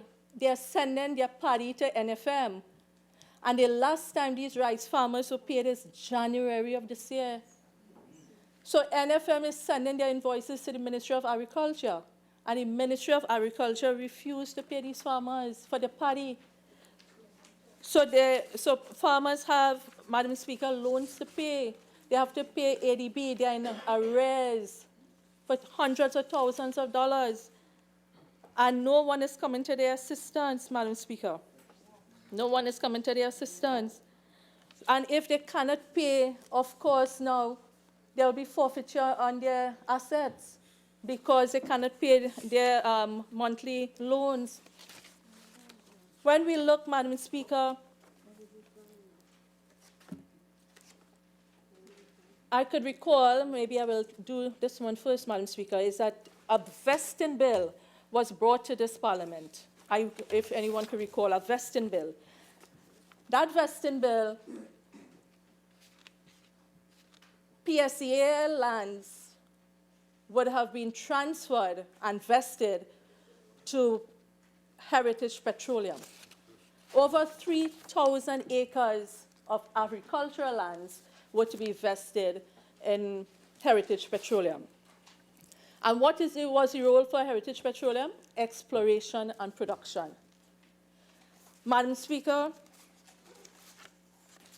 the last time a well was ever dug on those lands, the lands taken from Kura, from Quarry, and Palo Seco, was in the 1960s. That was the only time a well was dug on those lands. And when it was drilled, it sand up. Water came up. So there's nowhere in any part of those lands you're going to even get a drop of oil to grease a donkey cart wheel. But this government took prime agricultural lands and they vested, Madam Speaker, they vested in Heritage Petroleum, and you cannot get no oil there. Why? What we had done under the People's Partnership is that we had RFPs, requests for proposal, and we had done expression of interest. 12 persons had come forward, 12 persons. PSEAL had already done the contracts only for signature. They were going to do 100-acre parcel, 200-acre parcel, and 500-acre parcel in cocoa, coffee, hot peppers. And they were going to set up an agro-processing plant, and PSEAL would have benefited from the royalties. What this government did, they came in, they shut it down. In Chatham, Madam Speaker, in Chatham we had a pasteurization plant. When I was the assistant director in EKIAF, I would have sent students to Chatham. The only pasteurization plant in the world where there is no human intervention. What does that mean? It means that the cows were brought into the pasteurization plant. Their teats were hooked up. Their milk center collecting channels, flasks. Then it's sent to the pasteurization plant. They were bottled and then shipped. Not an intervention by man. It took a PNM and incarnation to shut it down. When he talking about pasteurization. Yeah. Their track record. Then, Madam Speaker, Shut down PNM. Shut down, yeah. when we had looked at the PSCA lands, we already had a business arrangement with the Chinese government, with the PSCA lands, to do vertical farming. We're talking about since 2012, 2013. And vertical farming is another form, like you do aquaponics, you do hydroponics, but it's controlled environment. This government still going into traditional agriculture. So when the farmer floods out, he has no compensation to get. And that's a perennial problem. Vertical farming, you would have gotten green leafy vegetables 365 days for the year. So you would have gotten lettuce and pak choy. You would have gotten celery, dill, all these pimentos. These are crops you would have gotten 365 days of the year. Yeah. You could have altered and varied the pH, varied the water content, because when you use vertical farming, the water intake is 85% less. So all this thing, you're going digitize, you're going digitize, and you're improving the efficiency of doing agriculture, and you're increasing production. So if you do that, the number of goods locally, you would have increased the production locally, so you wouldn't have to use foreign exchange to import these things. Because you are importing sweet pepper, sweet potato, you are importing up to dasheen, Madam Speaker, from St. Vincent. This is why our bill is, what, $6 billion. Madam Speaker, those lands what Heritage Petroleum inherited, or they were vested to them, they cannot get on to do the exploration because there are many issues with those lands. Because when I worked in the bid rounds in 2012, 2013 in Petrotrin, and we were revalidating the legal titles for the owners of Palo Seco, Madam Speaker, we were revalidating their titles. You will see there were now those lands from 2012 to now, you have 5,000 squatters on those lands. So you're talking 7 years, you have 5,000, and they have gone and taken prime lands, these squatters. And you cannot start to do exploration because you have to know the title owners. They have to know who's going to get paid, if some of them have split royalty to get. They have not decided that yet. They don't know about who have surface rights, subsurface rights, who have the oil rights. And Madam Speaker, if they do deviated drilling, is that one person may have the surface right and the other person may have the subsurface rights. All these things have to iron out. So I would ask this government if they could reconsider and revest those lands or divest those lands back to PSAL and let it go into agriculture. Then you have the whole issue of the Mongol grants. I don't know if the Attorney General is here, if he was aware of the Mongol grants. There you go. Where the lands were taken by the state. Mongol brought an action against the state. And because the state retained the oil rights, the court have to say, no, you cannot retain the oil rights of this person, Mongol. And because of this court matter, you have everybody else benefiting from the Mongol grants. So those 3,000 acres of lands vested in Heritage Petroleum will remain unused, Madam Speaker. It will be unused.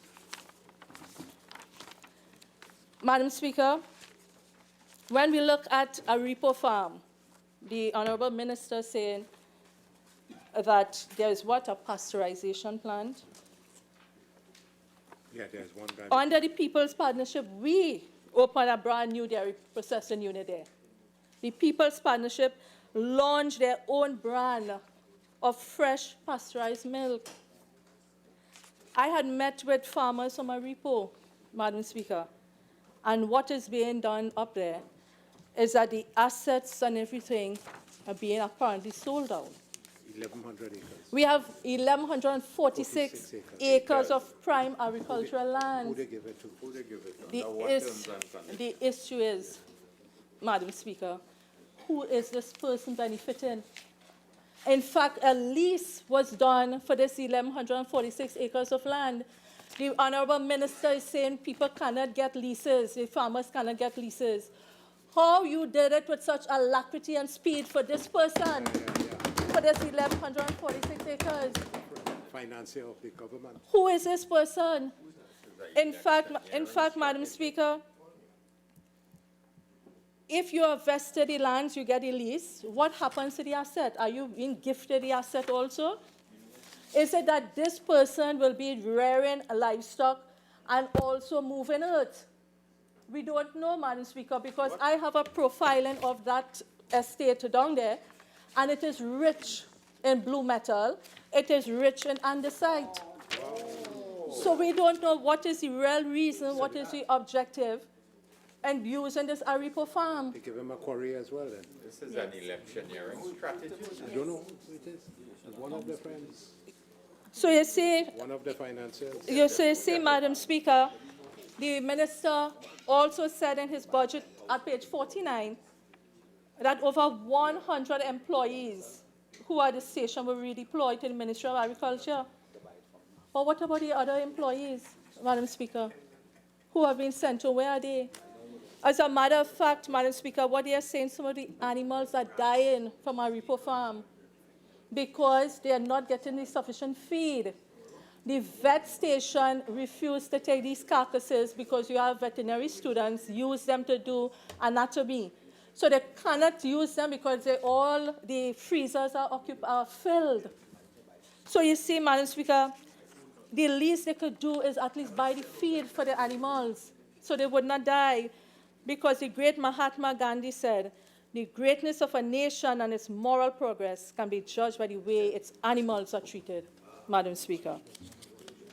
So we don't know how this person got this 1,146 acres, Madam Speaker, because there is no transparency, because under this government it seems there is only secrecy, Madam Speaker.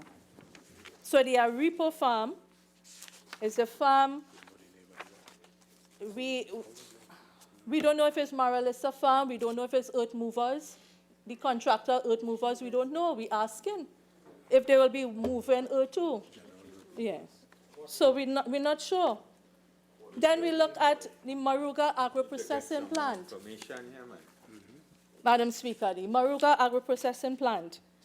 On page 67 of their 2019 budget statement, the government-driven Maruga agro-processing and light industrial park is now in construction phase and represents high-quality products capable of competing with international brands. Madam Speaker, we're talking about 2016. Since 2016, they promised this.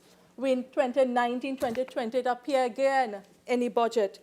They're going to do canning, bottling, and freezing of finished products. $77 million expended. When you look this year, Madam Speaker, they have missed the date of opening, which was March 2019. And the revised completion date was September 2019. They have also missed it. The new date is sometime in January or sometime next year, 2020. The normal thing, coming soon, will be opening. It's like an intro, you're going to a movie. And you get an intro, coming soon. Everything they have missed. $77 million expended. And you have 4 cow sheds, Madam Speaker. 4 cow sheds. $77 million. And I'm asking today, Madam Speaker, what it is they're going to can there. Do we plant red bean in Trinidad? Do we plant pinto beans? Black eye, what you canning? Do we have excess corn to do the corn kernels? Who have you contacted? Which farmer planting all these excess produce for you to be canned? We cannot even satisfy our local domestic consumption. But you want to go and can. What is this you are going to what? Bottle. What are you bottling? What are we producing here in excess to bottle? And then they've gone on to freeze finished products. Madam Speaker, are we doing tilapia rearing still in Trinidad? Because under our People's Partnership government, Madam Speaker, we had a tilapia rearing. We had done it at Sugarcane Feed Center. What we had done with aquaculture, Madam Speaker, is that we had fingerlings, 5 fingerlings unit set up at the hatcheries for aquaculture at SFC. We had a floating raft cage culture project in 2015. There was no follow-through by this government because they have shut it down. We had people training to do commercial tilapia production and hatchery management. We had over 1,000 persons trained to date. And we had established the tilapia commodity task force. We had done all these things, so at least if you had followed through with the program, you would have had tilapia now to process if you're saying you want to process and freeze in the agro-processing plant. But you have not, everything that the UNC had done, you shut it down. Madam Speaker, if you things that are good for the nation, you shut down. This is not, when you shut down things that you could follow through with and help the country, this is not a UNC problem or PNM problem, Madam Speaker. You are affecting the people of Trinidad and Tobago.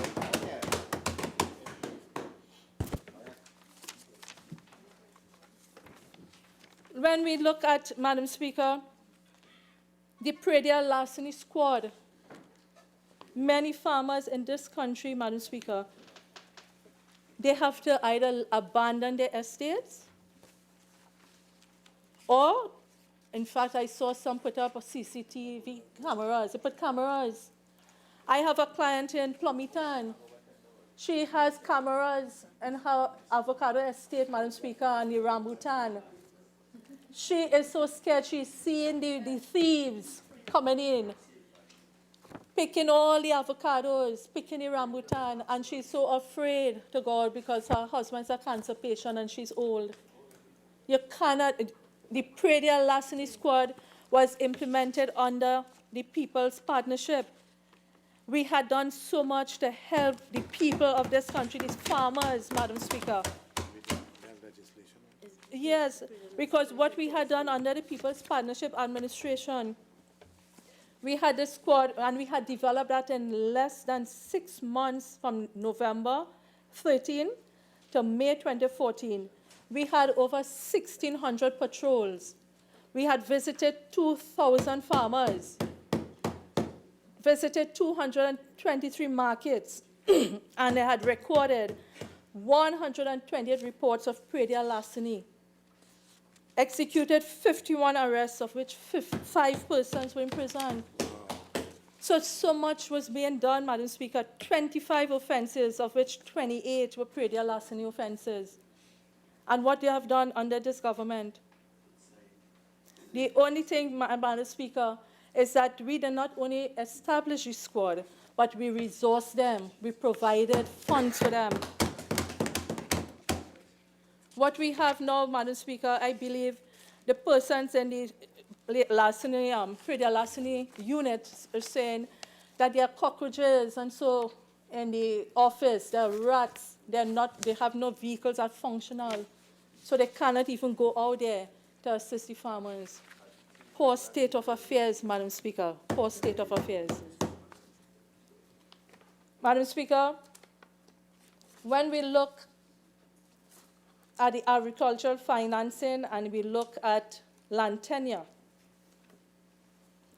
Land tenure has always been an issue under this government. Land tenure has always been an issue.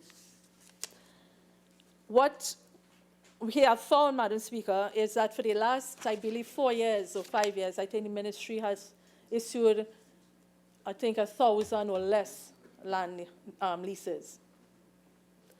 1,000, you have about 7,000 farmers, so you have 6,000 leases still to be issued to farmers in Trinidad and Tobago.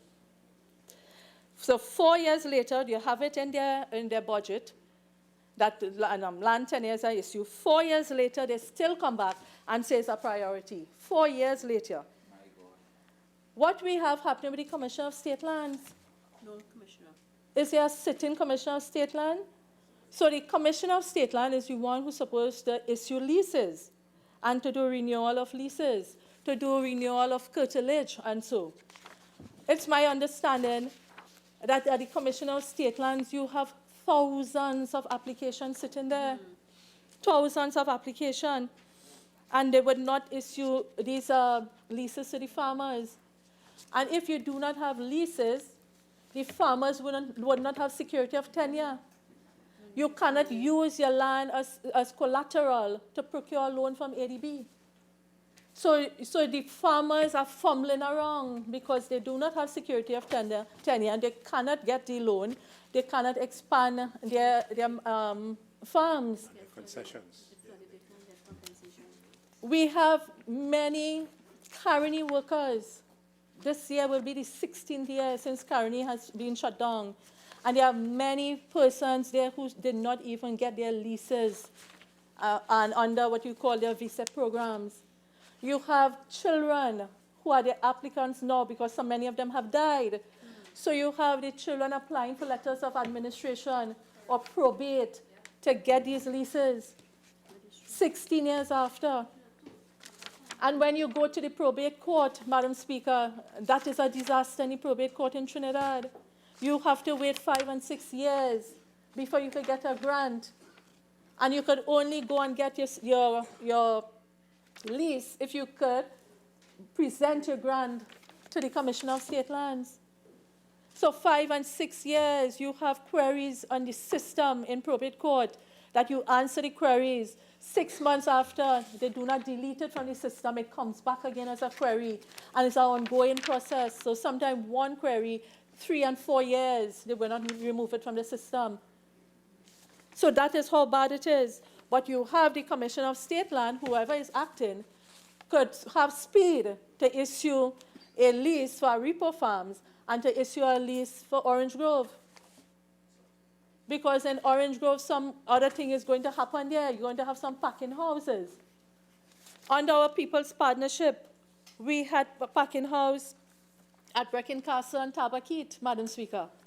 The two remain shut to today.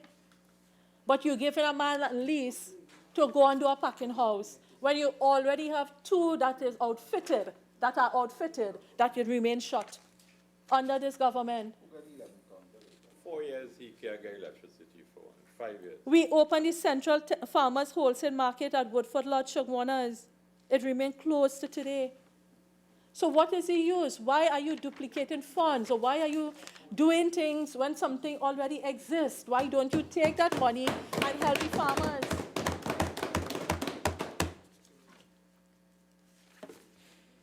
Madam Speaker, when we look at the financing and the state of agricultural financing in this country, we see that under the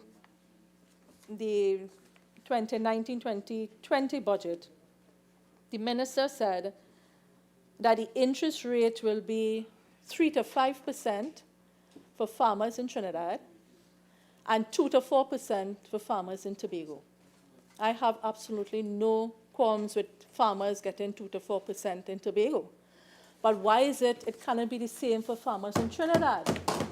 Why it is that you are discriminating against the farmers of Paramin, of Palo Seco, of Point Fortin, of Diego Martin, Aripo? Why are you doing that? Pomitan. If you are doing 3 to 5% or 2 to 4%, do the 2 to 4% across the board. You cannot divide. You cannot divide because you can have one set of farmers that could benefit more than the other set of farmers. And if you are giving farmers in Tobago 2 to 4%, Madam Speaker, they have to be planting something. In Tobago, if you go to Tobago, in fact, the Prime Minister himself, with some discussions he had with the Tobago people, he said when he was in Tobago, it used to have pigeon pea, very pigeon pea. I recall hearing that. Nothing that you have in Tobago is planted in Tobago. It comes from Trinidad. So of what use you're giving the farmers 2 to 4% interest rate when they're not planting anything? A fellow named Singh looking after our farm in Tobago. In fact, Madam Speaker, a former minister in NAR days told me that if you want to make a kalaloo in Tobago, you have to bring dashing bush from Trinidad. So that is where we have reached, but you're giving them 2 to 4%. There's absolutely nothing wrong with it, but make it be, let it be equal and equitable. That is all that I'm saying. Then we have millions of dollars. I believe it's $240 million used to allocate to do access road, Madam Speaker, in Tobago. The only time an access road was done in Trinidad was in 2015 for the farmers under the People's Partnership. In 2015. The last time. That was the only time and the last time in 2015 access road. I recall the president of the Agricultural Society. Member for speaking time is now spent. You have 10 more minutes to wind up. And I'll just ask other members who are listening to please comply with the standing order 53. Member for Oropuch West, you may continue. Thank you.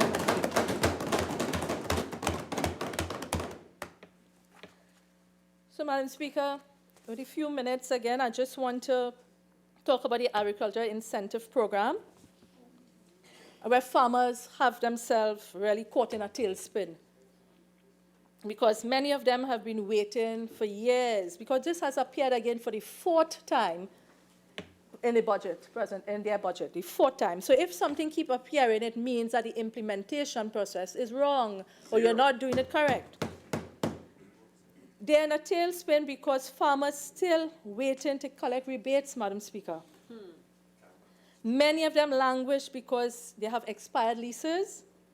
And of course, I spoke about land tenure, where farmers, when their estates or their farms are flooded out, they are not being compensated quickly enough, or not at all. In fact, Madam Speaker, Oropuch West, we have hundreds of farmers through Rahama Trace, through Sucha Trace. They have lost hundreds of thousands of dollars. Up to today, they are waiting for compensation, up to today. And then what is even more inequitable is that the Ministry of Agriculture is telling livestock farmers, we do not compensate livestock farmers. That again is discriminatory. You cannot say that you're giving vegetable farmers money and not livestock farmers. Many of the livestock farmers, that's their sole source of income to put food on the table for their children and family. So we have many of them not being compensated to date. We also have, as I spoke about, Madam Speaker, determining, when we look at the 80,000 files, we have to see if this were really going to happen. We have to check the ease of doing business, and we'll also have to monitor this over the years to see really if this GIS system will work, and if at all it will come to fruition.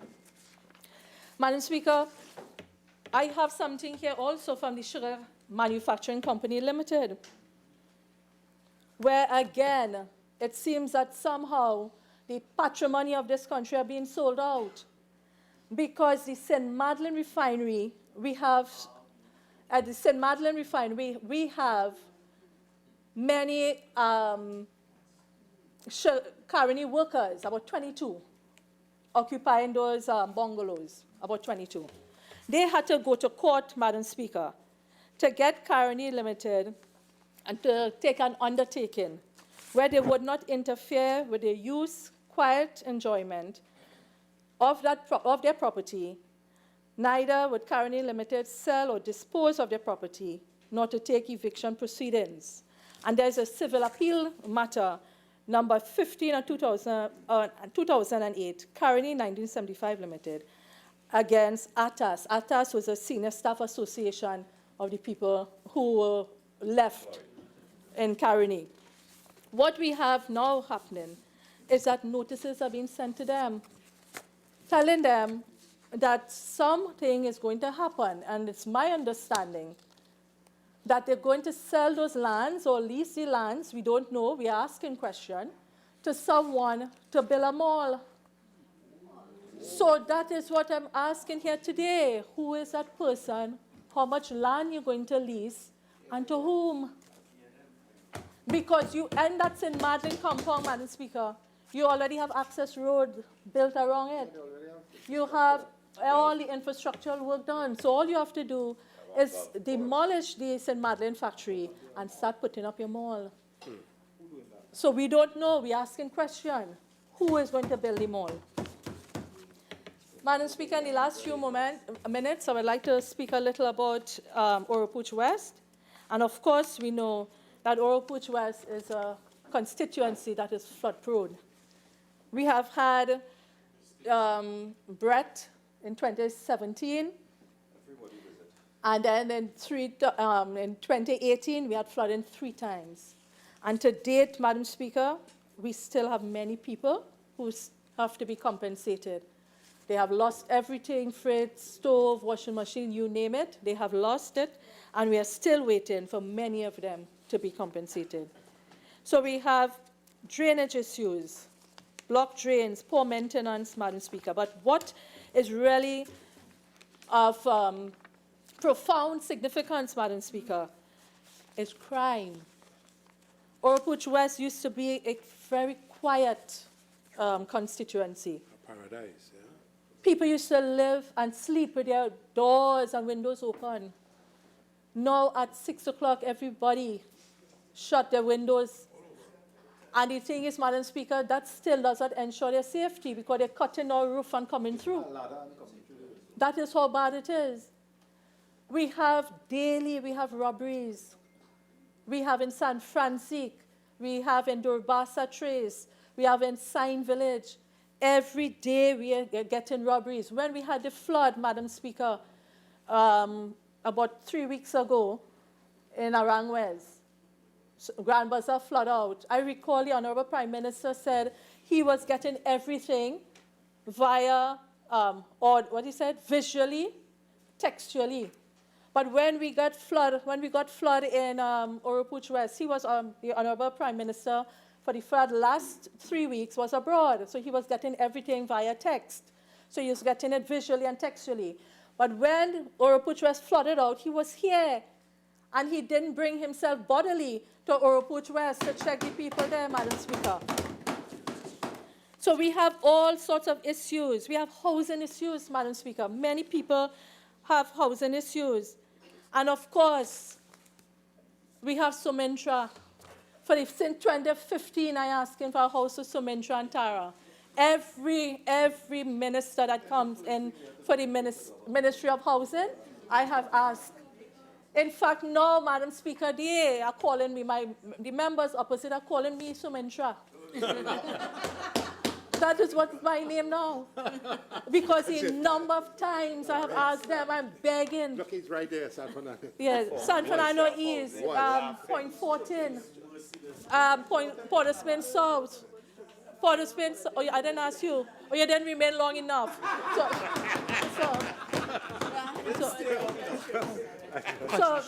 That's a friendly one. So, Madam Speaker, we have lots of what we call unemployment now. Unemployment because of the closure of Caroni, of Petrotrin. We have lots of people who are unemployed. Many of them have lost their jobs from the Ministry of Agriculture right in Ramjat and Trace. that falls in the constituency of Oropuch West. We have multiple agencies, Madam Speaker, and small businesses closing down, so people are losing their jobs. We have shut down businesses. You have pharmacy closing down, poultry business. Imagine poultry, people can't afford to even buy a chicken now under this PNM government. It's closing down. You have food place, people trying to buy their own bread and make the cheese paste home. They cannot go out to buy food under this PNM because, you see, Madam Speaker, PNM talks and UNC works. So, Madam Speaker, with these 2 words, I thank you. Do we take lunch now? All right, so I believe there's agreement by both sides that we take the break for lunch now. We will resume at 2:30.